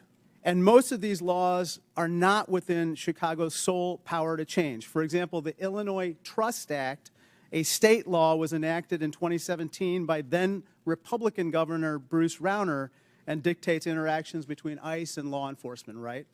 That is correct. And under Chicago's own law, I have a copy of it right here, Chicago is required to help ICE whenever ICE presents a judicial criminal warrant for an arrest, correct? Yes. In fact, Chicago has assisted ICE with criminal warrants in the past, right? Yes. So just to clear it up, any time that ICE does the work and goes to a court to get a criminal warrant to arrest somebody, the city of Chicago not only is required to, but does cooperate to remove that criminal from our community, right? That is correct. Let me turn to another topic. President Trump has said many things about Chicago, including that it is, I have this NBC News report, worse than Afghanistan. Mayor, I'd suggest the facts suggest otherwise. For example, Condé Nast recently named Chicago the best big city in America 8 years in a row. A friendly amendment, best freaking city in the world, city of Chicago. Chicago's the largest rail hub in America. That is correct. Chicago's a quantum technology hub in this country. $20 billion new investment. Chicago area is the home to the second most number of Fortune 500 headquarters of any city in America, right? Just voted again the top relocator for corporate headquarters for 13 consecutive years. And it's home to O'Hare Airport, the most interconnected airport on the continent, is that right? That is correct. That doesn't sound like Afghanistan to me, sir, does it? The city of Chicago is a beautiful place. We also have 20% of the world's fresh water right in our front yard. Our restaurants are amazing. In fact, everything that is dope about America comes from Chicago. A Republican named Lincoln was nominated for president in Chicago, and a Democrat named Obama called Chicago home too. It's the city of big shoulders, the heart of the heartland, the home to the world's best pizza. And we're not going to take any slander from Donald Trump or anyone else lying down. Is that right? That is correct.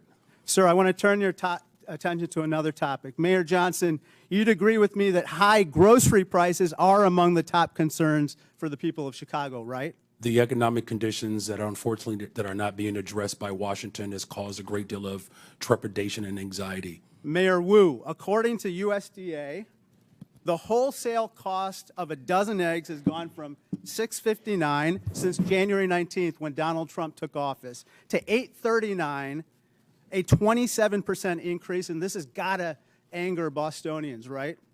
People are doing their very best, trying their hardest, working multiple jobs, and they need support. Mayor Johnston, I suppose that people in Denver are concerned as well, right? Very concerned. This is the most important issue for us, is how we make sure that it's affordable to live in the city. Mayor Adams, the same is true for New Yorkers?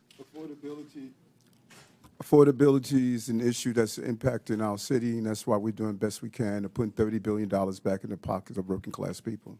President Trump, if you're watching this hearing, I respectfully ask, when will egg costs be high enough for you to issue one executive order on bird flu? $10 a carton, $15 a carton? It'll soon be cheaper to buy a magazine for an AK-47 than to buy breakfast. This is flat out wrong. Turn to my last topic. Interestingly, last night in a record-long address, the President did not mention the word Medicaid once, which is top of mind for everyone.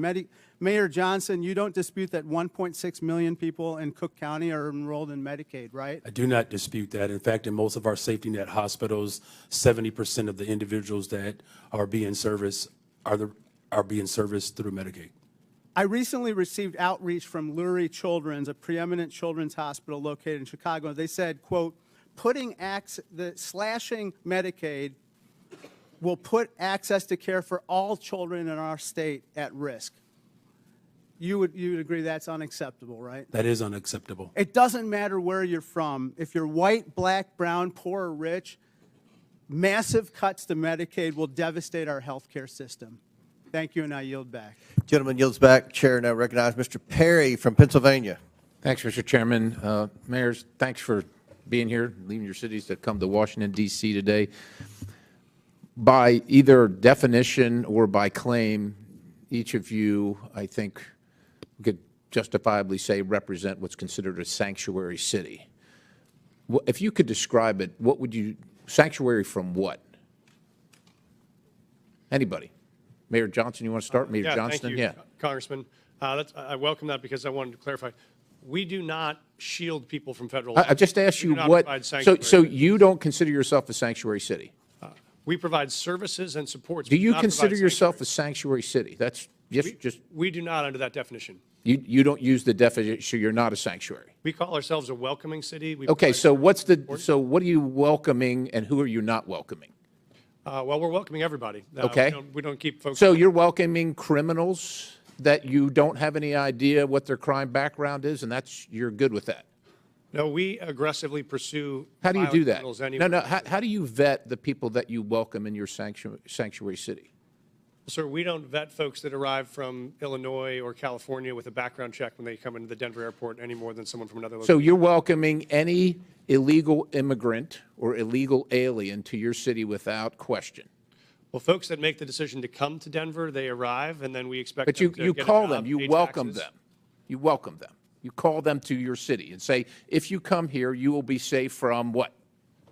Thank you, sir. We don't call anyone to our city. Folks that arrive in our city, we offer same access to services they may need to be successful. And if they break the law, we hold them accountable, we charge them, we prosecute them. What about if they've already broken the law?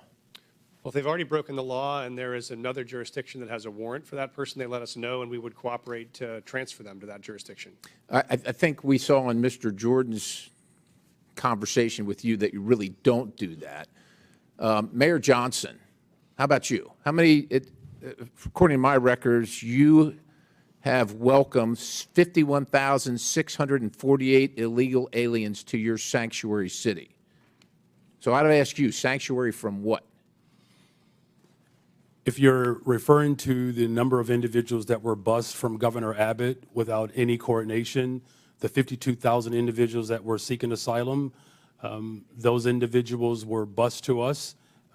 I passed a bus ordinance to work to coordinate with the governor of Texas. He refused to do that.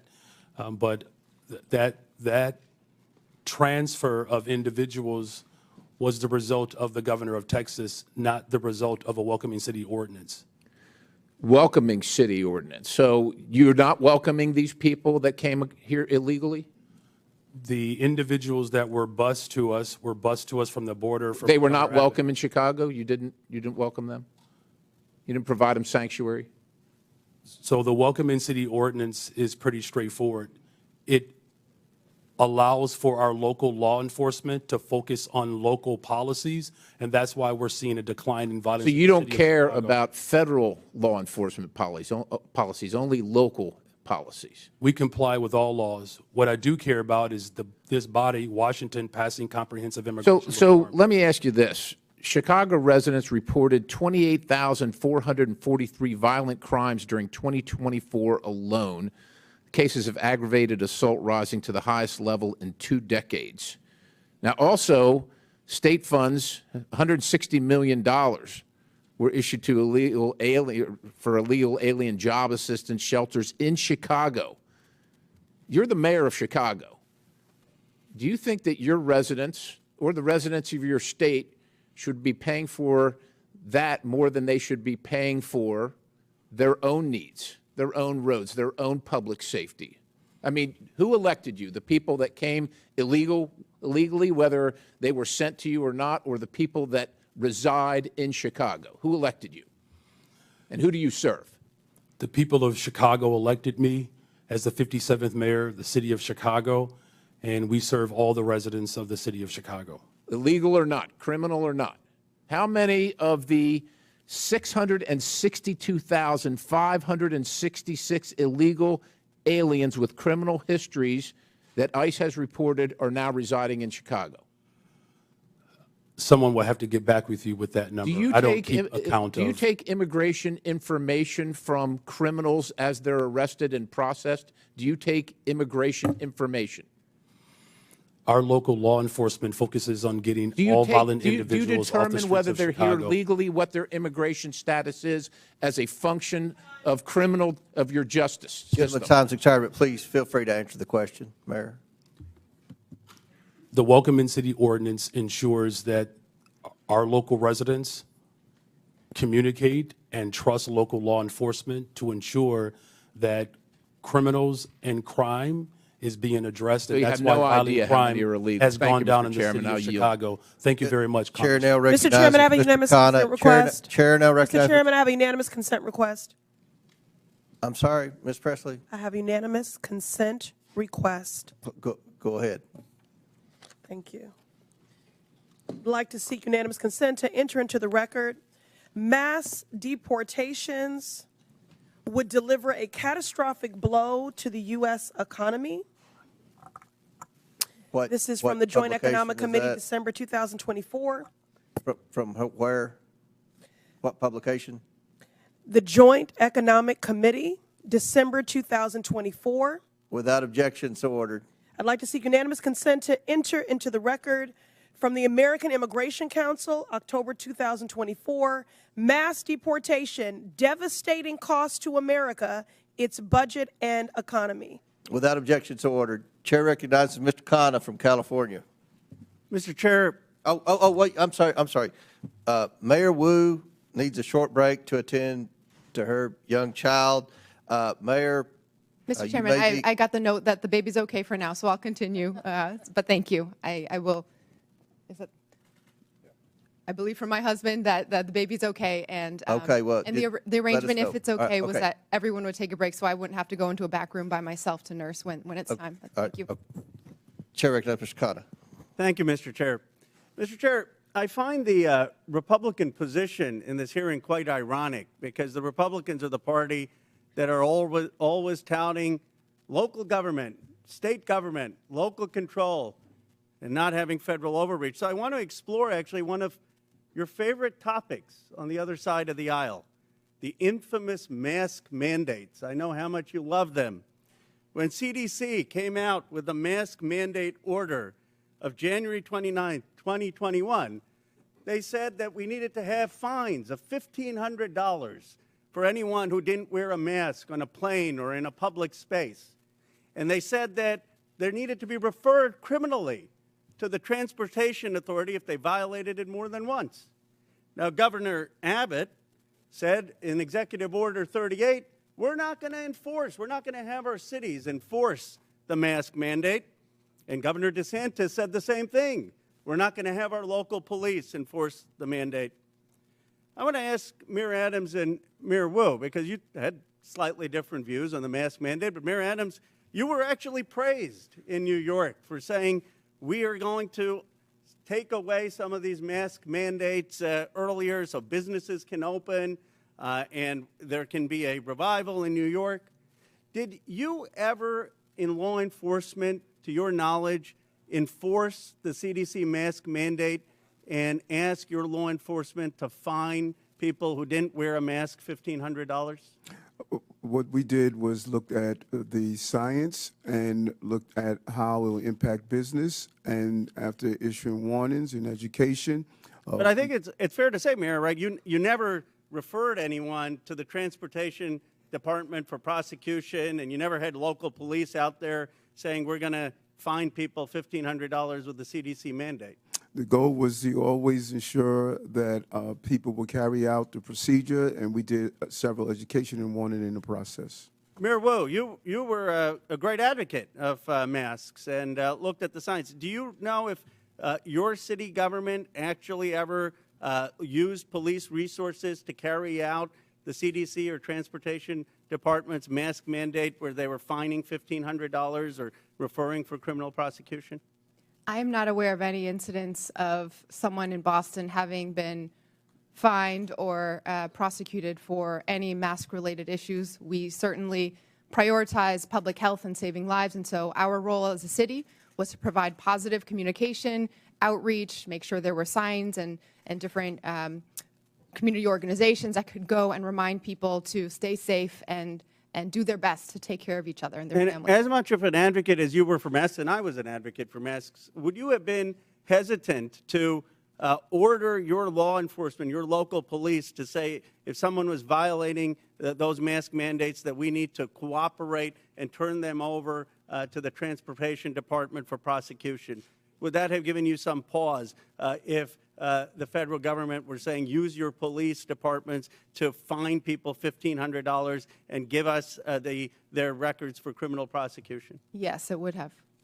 And so I guess I'm trying to understand, you know, if we set this precedent that we want cities to be enforcing every federal mandate, then what happens when there's a new Democratic president that comes and says, we want a mask mandate that the Republicans may not want?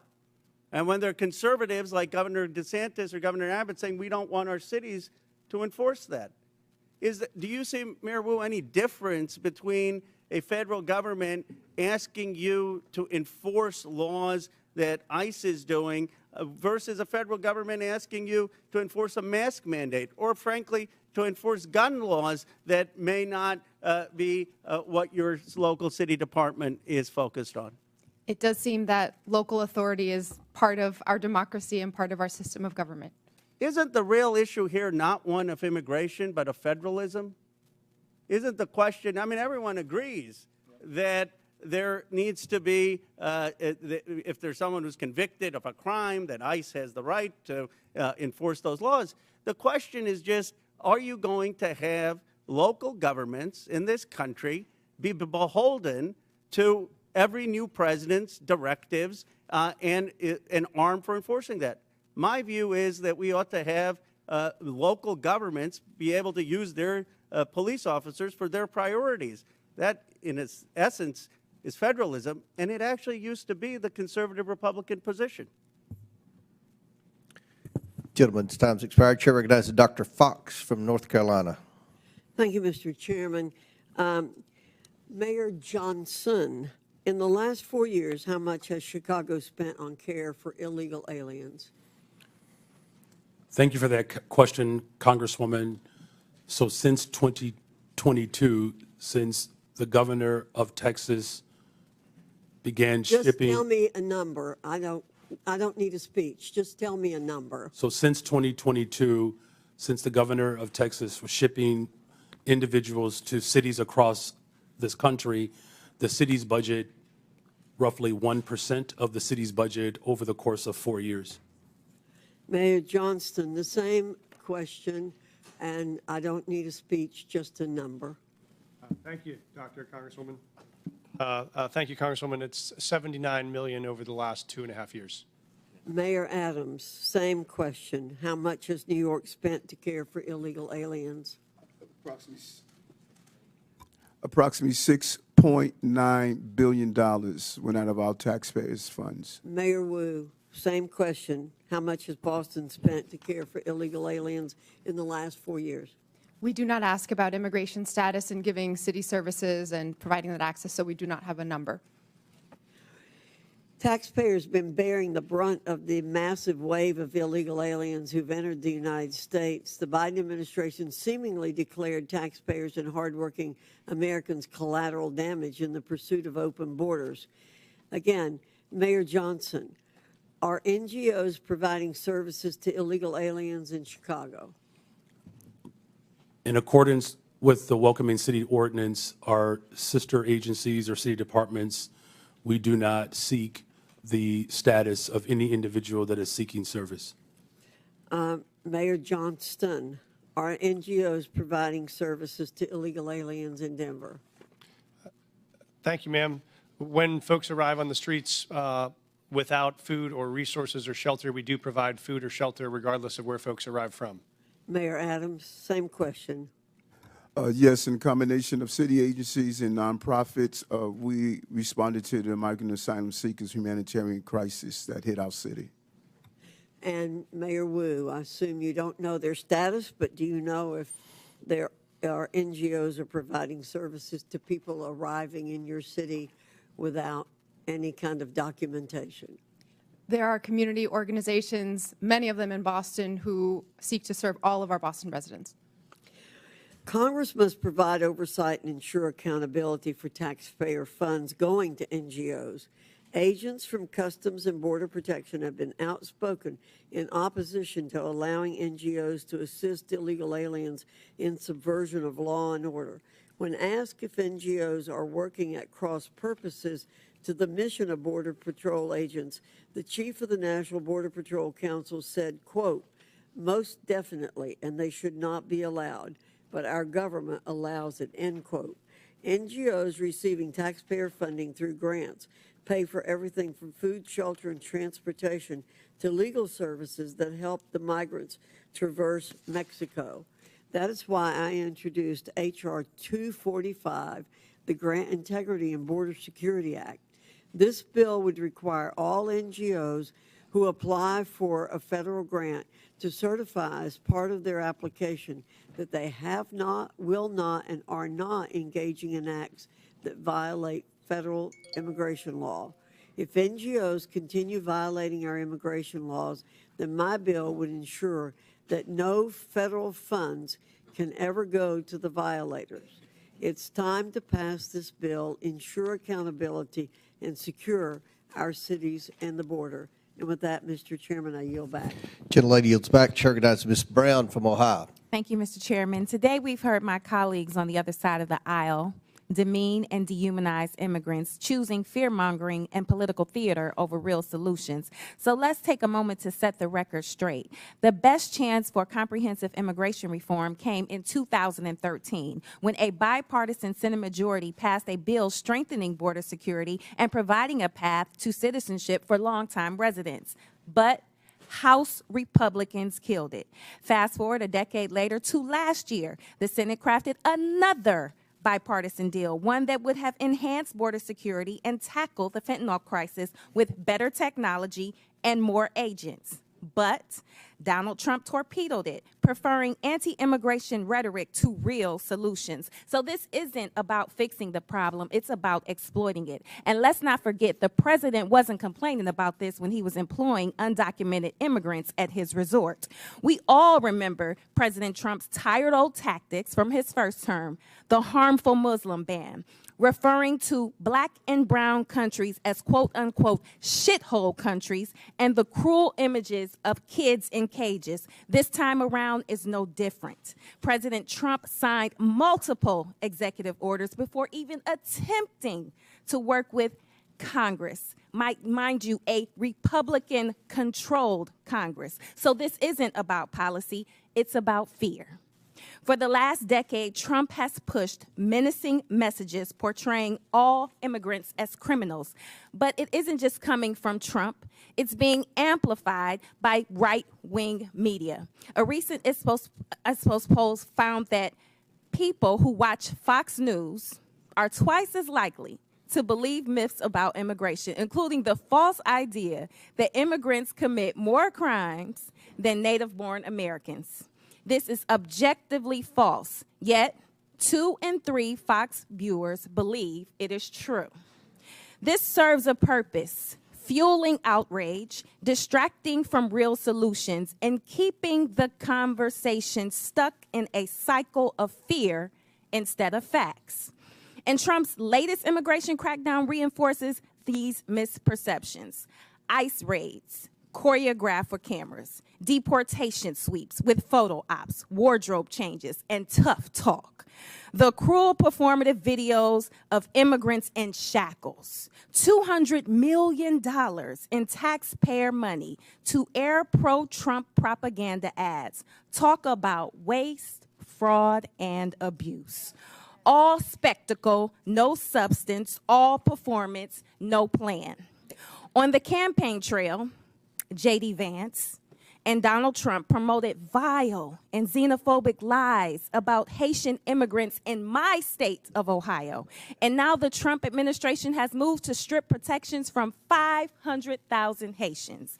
These are people who have lived, worked, and contributed to this country for years. And they came here the right way, the legal way. But instead of recognizing their contributions, we are forcing them back to a country plagued by violence, instability, and humanitarian crisis. All so Trump can claim 500,000 more deportations. The cruelty isn't just the point, it's their pleasure. So let's be honest about what's really going on here. Mayor Johnston of Chicago, what sort of an impact will the Trump administration's decision to allow arrests at sensitive locations like hospitals, preschools, churches, and courts have on your city? Thank you for that question. As a welcoming city space, it's important that the trust between the community and law enforcement is strong. That's ultimately how we have built a safer city. Just this year alone, violent crime is down 20%. Any type of threat to the civility and to the humanity of people is a threat to the evolution of our democracy. And so it's incumbent upon Washington to ensure that we are funding our education system, that we are funding our transportation system, our healthcare system, creating more jobs. Just since I've been in office, we've increased youth employment, summer jobs by over 40%. Making sure that our young people see their purpose is the value of this democracy. And so I call on this body to continue to invest in the city of Chicago that sends billions of dollars to Washington. Thank you. Fear and cruelty are not the solution. It's distinctly un-American and a dangerous distraction from the Congress's responsibility to actually deliver progress on this challenging facing our country. And with that, I yield back.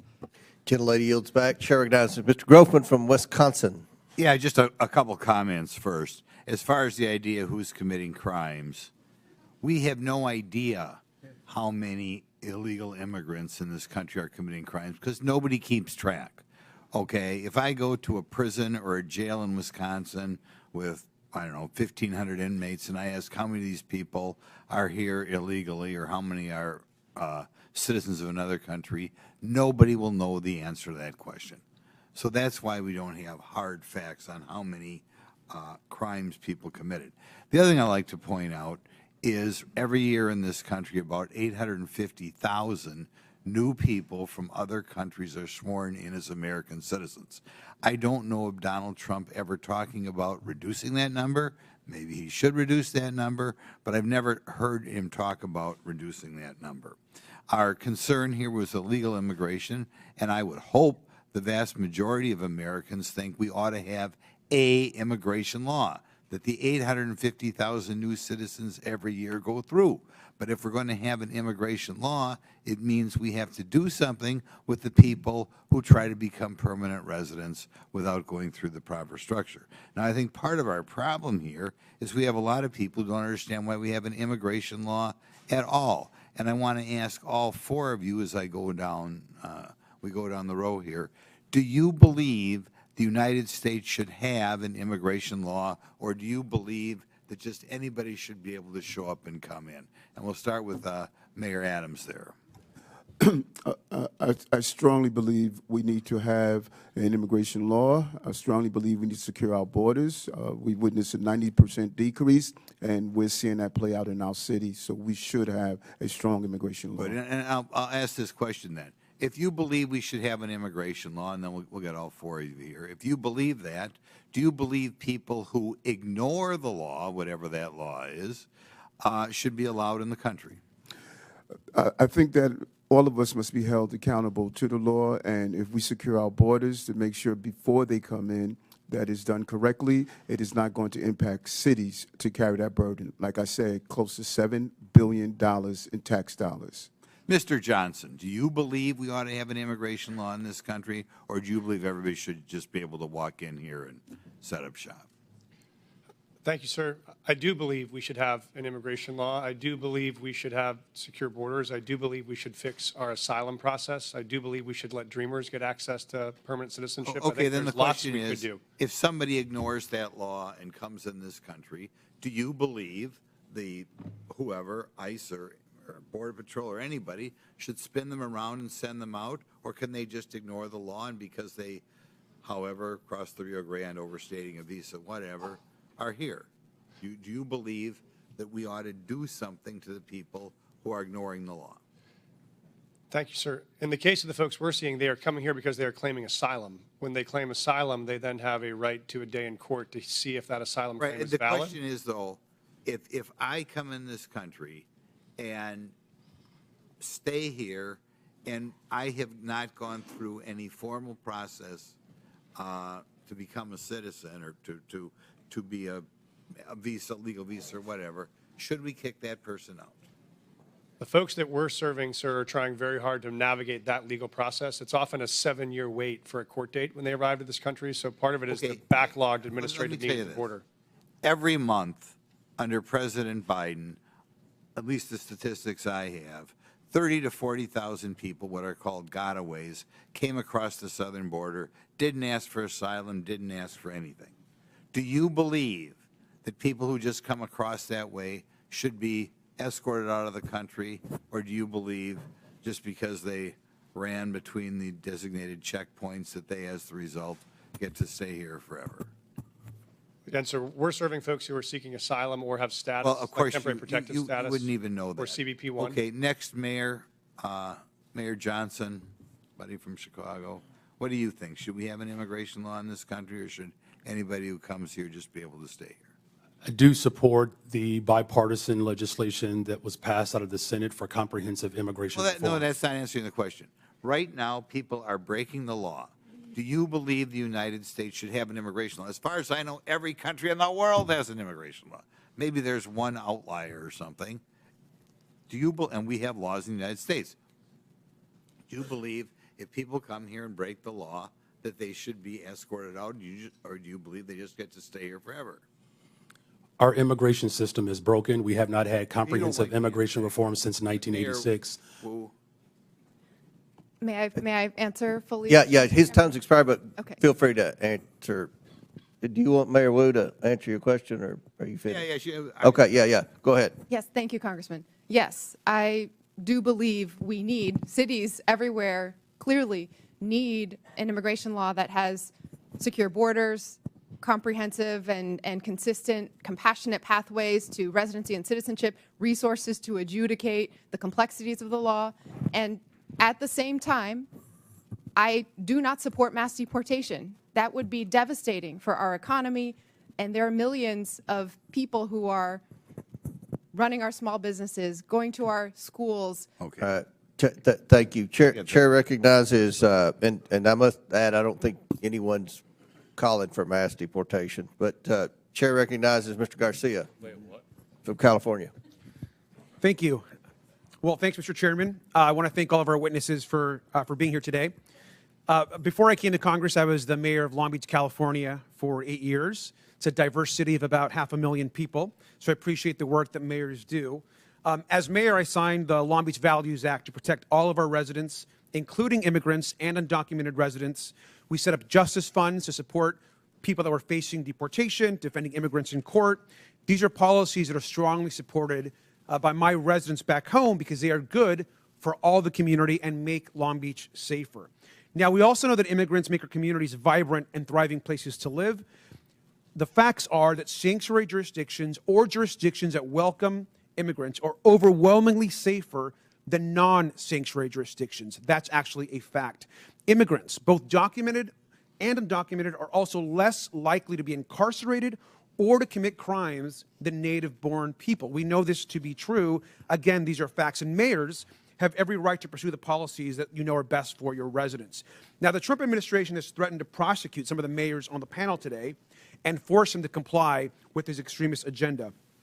But however, Mayor Adams, you are in a different position. You, of course, are already facing serious criminal charges. And Mayor Adams, I assume that you are not going to commit perjury today.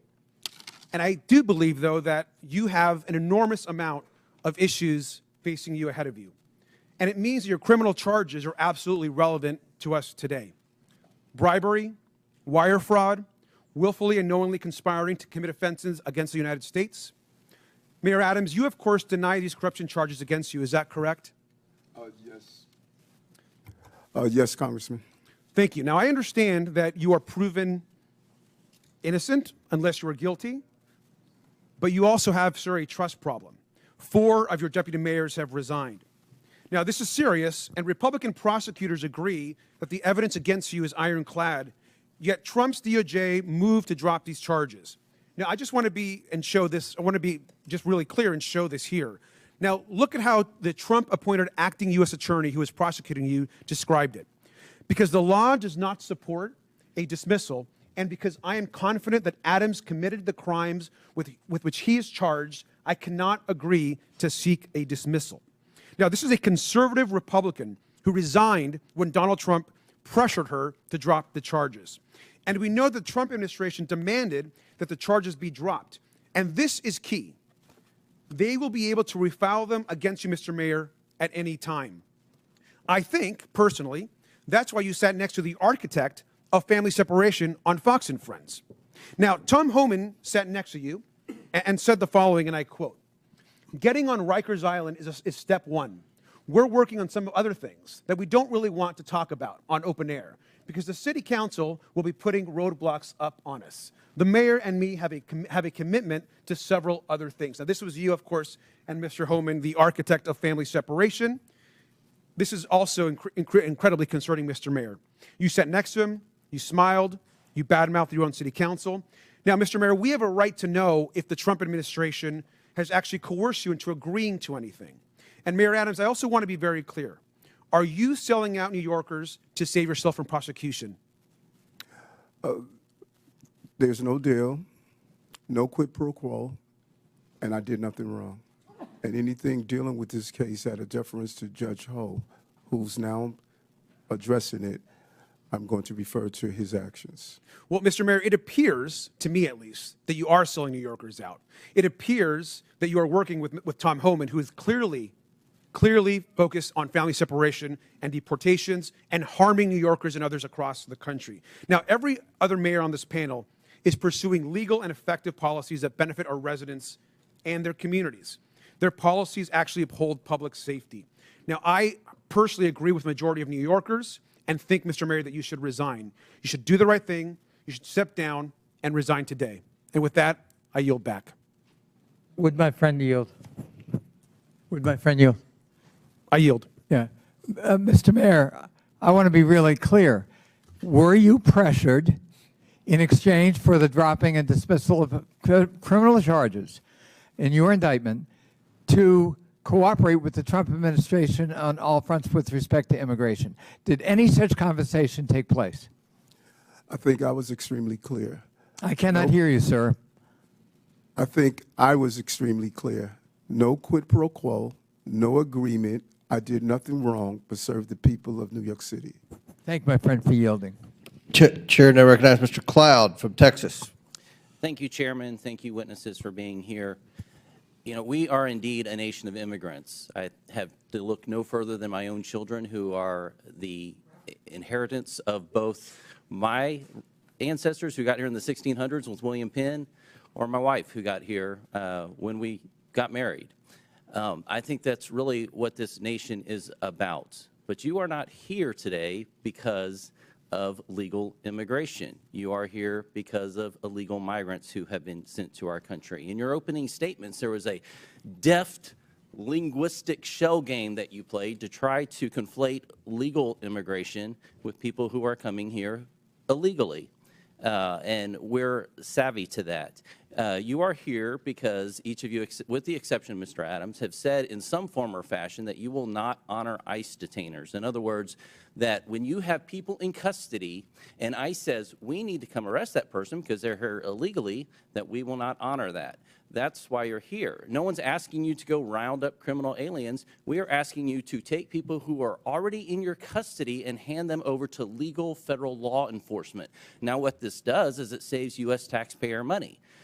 It keeps from a greater presence of ICE and federal law enforcement in your communities, because if you're releasing them, it takes more people, as Chairman Jordan mentioned, to go in and to re-arrest that person, and it puts the lives of law enforcement in danger. This used to be a bipartisan issue. As a matter of fact, groups like the Cato Institute called President Obama the deporter-in-chief. And, Mr. Chairman, I'd like to submit for the record a Cato article that said President Obama, deporter-in-chief, is the title of it. So why we have to ask is suddenly the left not embracing policies that Obama supported. We can look to last night, where it seems to be Trump derangement syndrome, where the left could not seem to applaud kids fighting cancer, a first lady, an accomplished immigrant in her own rights, where traditionally we have applauded and recognized and honored the families for their sacrifice. Many of them are, this is the president's issue, and they're kind of along for the ride. It was odd, I thought, that they applauded sending more money to the Ukraine, but not peace for Ukraine. And so it brings us back to why we're here and why this is a partisan issue all of a sudden. It boggles the mind. Now, Mayor Johnston, you seem to want to talk about Texas, so I'm from Texas. Let's talk about Texas. First of all, have you been to the southern border? I've been to Texas, but I have not been exactly to the southern border. Okay. You seem to talk about Governor Abbott and sending buses to your city. Now, I can understand the concern with that, but I will also let you know that Texas did not ask for the Biden administration to open the borders and send an exponential amount of people that have affected your city into our state. And you should know that no one forced them to go to your city. The reason they selected your city is because you have said it's a sanctuary city. Everyone was asked where they wanted to go before they got on the bus. No one asked them to get on or told them, forced them to get on the bus. They did it of their own free will, and they were sent to your city because of your stated claim to be a sanctuary city. Now, one thing I could tell you, having toured the facilities, is that I've been to those facilities under the Biden administration where there was a map on the wall, and you could see the migrants kind of pointing out which city they wanted to go to.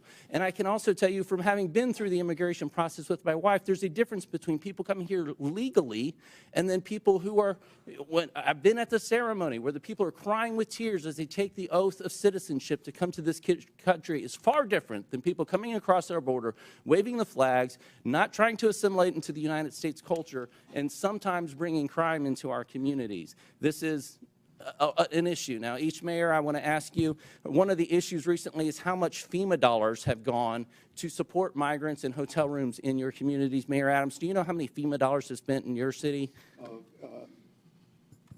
$80 million, and I've been to the border, and I saw those maps pointing to New York. Thank you. Mayor Johnston? Thank you, Congressman. I know we do have some federal dollars. I'd have to get back to you on the exact amount. It's roughly 32 million, Mayor, 38 million. Mayor Johnson? I don't have the exact numbers. It's 32 million. I don't have the number either. I'd love to know. 29 million. So understandably, citizens are concerned about that, their taxpayer dollars that are supposed to be going to disaster relief for them and their communities going to illegal aliens. Do you agree, each of you, yes or no question, I only have a couple seconds, do you recognize that it is against the law to harbor criminal aliens? Gentlemen, time's expired, but please answer the question, Mayor Adams. Yes, reading federal law, correct. I do recognize that, and we do not do that. The city of Chicago does not harbor criminals. Yes, we follow the laws. Mr. Chairman, I have a unanimous consent request. Proceed. I would ask to enter into the record two articles. One, talking about President Trump putting mass deportations to the heart of his campaign during the campaign. And just last night, Trump vows to use U.S. military for mass deportations. Without objection, so ordered. Thank the chair. Chair recognizes Mr. Frost from Florida. Thank you, Mr. Chair. So the year is 1969. my abuela, Zenaida, my grandma, Yaya, gets a call, and her, my mother, Maritza, my aunt, Sandra, and my grandpa, Pepe, have to go to a plane within 24 hours because they've been approved to come to the United States.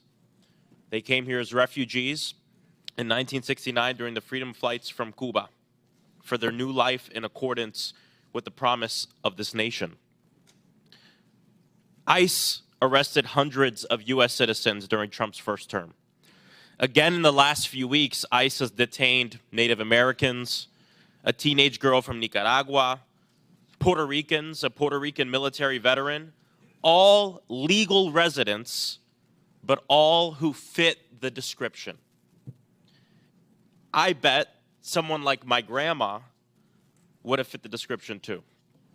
Maybe even myself. Trump's border czar went on TV and raged about Americans studying up on their constitutional rights during interactions with ICE agents. It was one of the most despicable things I've seen.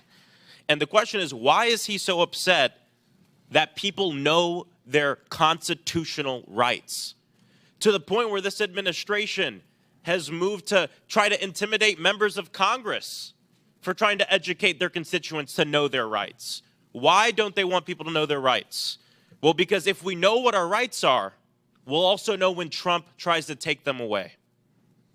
Mr. Beer, why are such outbursts from this administration alarming as threats to our rights and liberties? Well, you think about what we've heard about detainer requests. I have documented over 155 U.S. citizens who've been targeted by detainer requests, and they want to say, we're going to just take the discretion away from state and local governments over detainer requests, even in the case where someone is clearly a U.S. citizen. Here's my birth certificate. Doesn't matter. They're going to disregard it. And so, yes, I am well aware of the threat this administration poses to constitutional rights. So from what we've seen the last few weeks, should American citizens, should people with legal permanent residence in this country be also scared of this mass deportation campaign for themselves and their own children? Oh, absolutely. The birthright citizenship order is the most egregious, but that doesn't stop there. They want to take away people's citizenship and people's rights, regardless whether they're citizens or not. Thank you. Mayor Wu, Boston has been named the 9th best city for quality of life in the entire country. Congratulations. I would argue with that. Okay. If Trump succeeds in forcing you to redirect your city's budget and personnel to help with ICE raids in this mass deportation campaign, how would that affect quality of life for your people? First, that is against the laws in Boston and in Massachusetts. But I've heard from so many community members, including residents who are immigrants who are citizens, that they are terrified. And that means when people don't feel comfortable reaching out to call 911 when they need help, when survivors of domestic violence don't feel comfortable reporting or giving information, it makes all of us less safe, even those who aren't immigrants. This culture of fear is bad for the safety of our people. Donald Trump's immigration raids are also traumatizing and destabilizing, of course, all Americans, but especially children and kids. Being a kid in America is hard enough. Making good grades, going through more school shooter drills and fire drills. And now Trump wants to send armed ICE agents into their classrooms to rip children from the school desk as they're trying to learn. Mayor Johnston, my colleagues are laughing about that. I don't find that funny. What would a school day be like for a kid in your city when ICE suddenly bangs down on the door and abruptly grabs their teacher or one of their friends? Thank you, sir. I was a teacher and I was a school principal before I did this job, so I knew that our school was often the safest place that kids came, and they knew there they could learn, they could get support, they get access to services. And many of our kids come from mixed status families. They don't know their status, they don't know their mom's status or their dad's status. So I've had families before who have pulled their kids out of school, kids who were citizens, because they were worried that somehow their kids were in danger because they didn't know who was being taken. And so for us, the fastest way to make a city unsafe is to have kids not feel safe in their own schools. See, they want everybody to live in fear of undocumented people. That is what they want to do. But I'll tell you, when I'm in my district and I do roundtables, I've done them with kids in elementary school, and I ask them what they want us to do. They want us to ban assault weapons. They say what they're actually scared of is being shot to death and dying in their schools. And because of actions that the Democratic administration took, the Biden administration with Congress, Gun violence has gone down in Denver, 24%, 25% Chicago, 40% down homicides in Boston. This works. Gun violence went up 45% under Trump. So when they're in charge, more people die. When they're in charge, we are actually less safe. And I think that's an important thing that we all have to keep in mind as they try to scare us in terms of immigrants who are living in this country. Thank you, and I yield back. Chair recognizes Mr. Palmer from Alabama. Thank you, Mr. Chairman. I thank the witnesses for being here. I just want to respond about crimes committed by people here illegally. Every crime committed by someone in the United States illegally is a crime that would not have been committed. Lincoln Riley, Ruby Garcia, Rachel Morin, Joycelyn Nungaray, the woman set on fire in the New York subway. These are all assaults, rapes, murders, and other crimes that would not have taken the lives of these people if those people were not here illegally. They were given safe harbor. Now, I want to ask you something. You all took an oath of office. Mr. Adams, did you swear to uphold the Constitution of the United States? Yes, I do. How about you, Mayor Johnson? Yes, sir, I did. How about you, the other Mayor Johnson? Yeah, the Constitution of the United States as well as the Constitution of Illinois. Okay, and Mayor, Yes. you did. Are you familiar with the Supremacy Clause? Any of you? Yes, sir, I am. Okay. Then under the Supremacy Clause, you understand that the laws of the United States take precedent over the laws of Colorado, over the laws of Illinois, over the laws of Massachusetts, and your cities. Do you understand that? Yes, sir, I do. But when you declared your cities sanctuary cities, you did so illegally. Do you understand that? Respectfully, sir, I would disagree with that. We follow You're every disagreeing federal with law. the law. It's against the law to give sanctuary to people who have committed felonies, and it's a felony to cross the border illegally. There You is no- gave sanctuary to people who are here illegally. You violated your oath to uphold the Constitution because of the Supremacy Clause. The laws of the United States take preference. But you didn't do that. There is, thank you, sir. There's no part of our city law that violates federal law, no part of the practices or services we provided that violate federal law. Did you personally violate the law then by giving sanctuary? Somebody gave these people sanctuary. You declared your city, city of Boston was declared a sanctuary city by you, Mayor. Being a sanctuary city as you describe it, or being a city as we describe it, that's home for everyone, it means that if When you commit a give crime, safe you are harbor held to accountable people who are regardless of here immigration illegally, status. and when you interfere with the officers of the law who are there to even remove people that you know have committed crimes, you have violated your oath of office. You've committed a crime. Mr. Chairman, I don't understand why we haven't been discussing obstruction of justice. I mean, get real about this. We have a problem in the country with the people who have come here illegally. And I just gave you a few names of people who have been raped and murdered. There are numerous others.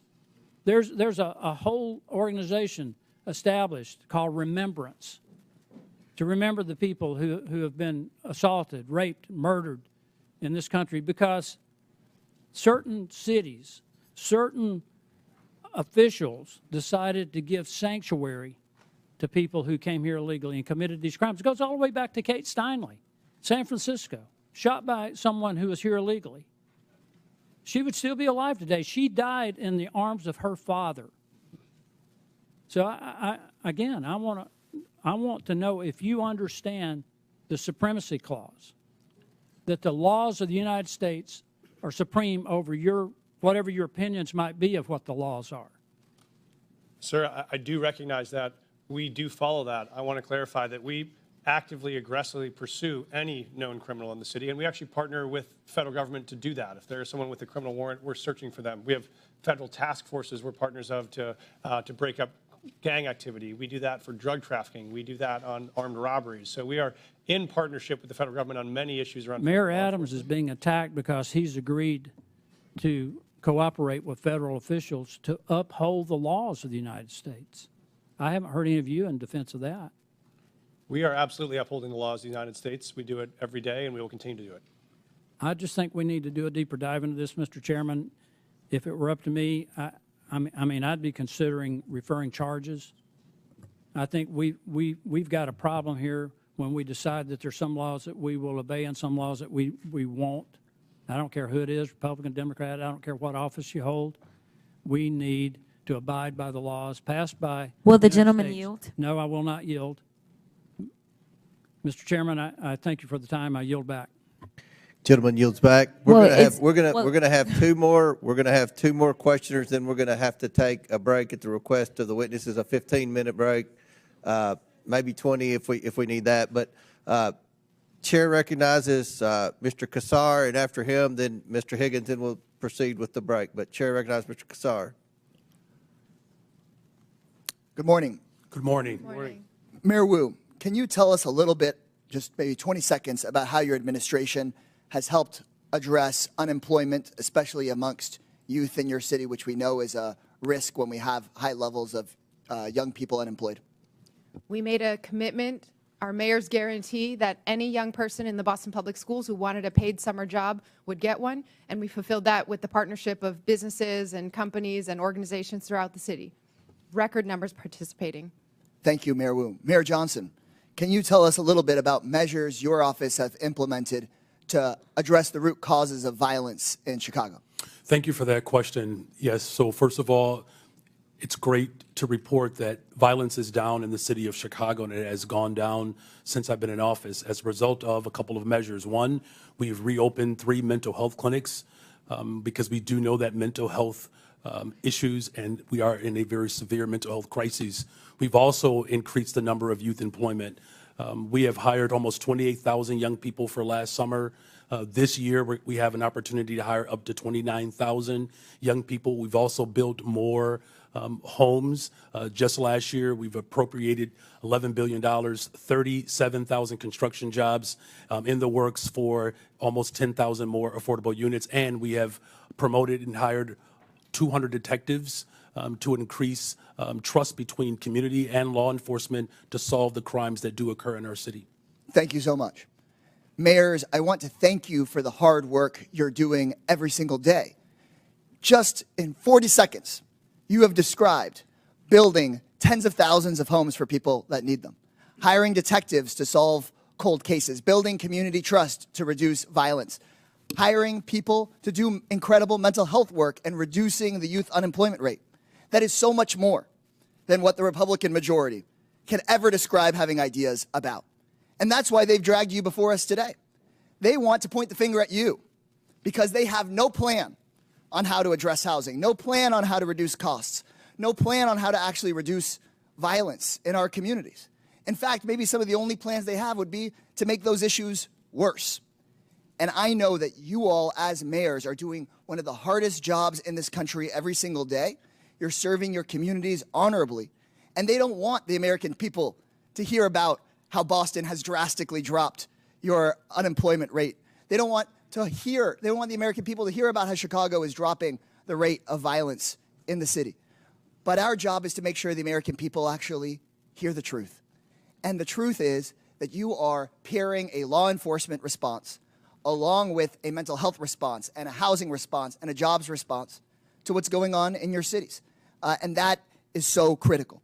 Republicans, on the other hand, here are going back to the same old tactic, which is to say, find a vulnerable group of people and let's blame them for everything that we can.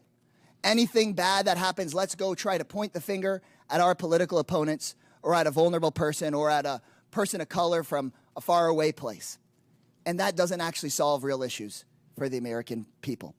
Republicans and their big boss donors blame immigrants for low wages because they don't want the American people to see the Republican plan to dismantle the NLRB, to dismantle unions, and to never pass a bill raising wages for American workers. They blame immigrants for housing costs because the Republicans are dismantling the Department of Housing and Urban Development and stripping affordable housing funding from this country. They want to distract from the $8 million a day that people like Elon Musk get in federal contracts while they attack hardworking immigrants and while they attack officials that are actually just trying to do their jobs. Mayor Johnston, you have a limited number, I suppose, of jail cells in Cook County and a limited number of law enforcement resources. Is that correct? That is correct, and I do not have jurisdiction over Cook County jails. And you want to make sure that when somebody in the city of Chicago calls 911, that they get an appropriate response. Is that correct? That is correct. And so what I have been hearing all morning from my Republican colleagues is they want the federal government to go tell the city of Denver or the city of Boston or the city of Chicago. No, they want the federal government to be able to call you and take over your police resources or take over your county's jail resources, and you don't even represent the county, for whatever case they might come up with, the person is dangerous or not. Instead of having cities determine if somebody is dangerous and needs to be held, instead of having cities say, we want to make sure if you have an emergency that we get somebody to you and don't just send out our police to a call that may not be a priority just because somebody in the federal government wants to go after somebody with no criminal background and that isn't a threat. And so with that, Mr. Chairman, right before I yield back, I just want to thank people that are involved in local government, city council members, neighborhood associations, mayors, the people who keep our cities running. You deserve our support in making your cities more safe. You deserve our support. Gentlemen, in time's addressing expired. housing Chair recognizes instead of Mr. hearings like Higgins this. from I yield Louisiana. back. Thank you, Mr. Chairman. Let's clarify for America. Mayor Adams, Mayor Johnston, Mayor Johnson, and Mayor Wu, are you here today under the advice of counsel, and do you have counsel present? Yes or no? I want to understand the question. Are you here today under the advice of counsel, and do you have counsel present? Do have counsel present. I'm here because we were requested to appear. Did you consult with, did you have counsel prior to your appearance? Yes, we did. Thank you. This is not a trap question. We just want to clarify. Okay. Here under the advice of counsel, do you have counsel present? Yes, sir. Mayor Johnson, Counsel present here because I was invited. did you counsel before your trip here? We do have counsel, Get but I was advice here. from your counsel? Yes. Okay, then you're under the advice of counsel. Yes. Mayor Wu, thank you. To just clarify for America, these mayors are all sanctuary city mayors. But the narrative is no longer comfortable because 3 months ago, we were at the tail end of 4 years of millions and millions of illegals coming into our country. It was out of control. The only thing that has happened since then is we had an election in November. And now we're not pulling the curtain back. We have ripped the curtain from the rods. We have revealed to America just how fast we could have secured our border if you had an executive that was willing to enforce the law. So now we're paying attention to our municipalities. And every one of them is lawyered up. They've changed their narrative. We got example after example. The mayor of Chicago, we must lead with and live by the promise of Sanctuary City. The mayor of Denver, willing to go to jail in defense of Sanctuary City policy. The list goes on. But the policies of these mayors and our previous president have consequences, real life consequences. I have a family here today, Mr. Chairman, who lost their beautiful loved one. This young man was killed by an illegal immigrant in Texas that never should have been in our country. He'll never be here to raise his daughter, Anne Marie, to love and cherish and honor and uphold his beautiful wife, Olivia. And you mayors have responsibility, not just to your communities and the citizens you just want to serve, but by extension to the entire republic. And let me clarify, I was a cop for a long time. To honor the jurisdictional authority of another law enforcement agency, you do it every day in your city. Guaranteed, every one of you, if you have an inmate in your city on city charges and that inmate has a felony warrant from a neighboring county or another county in your state, and that county contacts your city while you have that inmate in detention and ask you to hold them for them to come pick it up upon release, guaranteed you release that inmate to the county over or to your state police, but you're not doing it for ICE. And ICE is responsible to remove millions of criminal, hard-edged, criminal illegals from our country. And we've had enough. America's fed up with this betrayal of oath, and you'll be held accountable. One of you said you're willing to go to jail. We might give you that opportunity, good mayor. One of my colleagues mentioned the children. I always want to talk to the children, separation of children. At any given time in America, there's 750 to 850,000 American citizen parents of minor children incarcerated in our country. If you commit a felony in America, you get arrested and prosecuted and convicted and incarcerated, you can expect to be separated from your children. But let me say, there's a sunset to that separation, because when you do your time, you'll be released. You can return to your family. This young man will never return to his family, and he should have never been removed from his family. If we had a president and heads of our municipalities that were willing to uphold the federal law that exists. America is moving into a new era of enforcement of our own laws. Welcome to it. Mr. Chairman, I yield. Very good. Mr. Chair, I have unanimous consent. This is an article from Wired. It is February 18th of 2025. U.S. funding cuts are helping criminals get away with child abuse and human trafficking. Services supporting victims of online child exploitation Without and objection, trafficking. so ordered. Thank you so much. At the request of the witnesses, the committee will take a 20-minute break. Pursuant to the previous order, the chair declares the committee in recess for 20 minutes.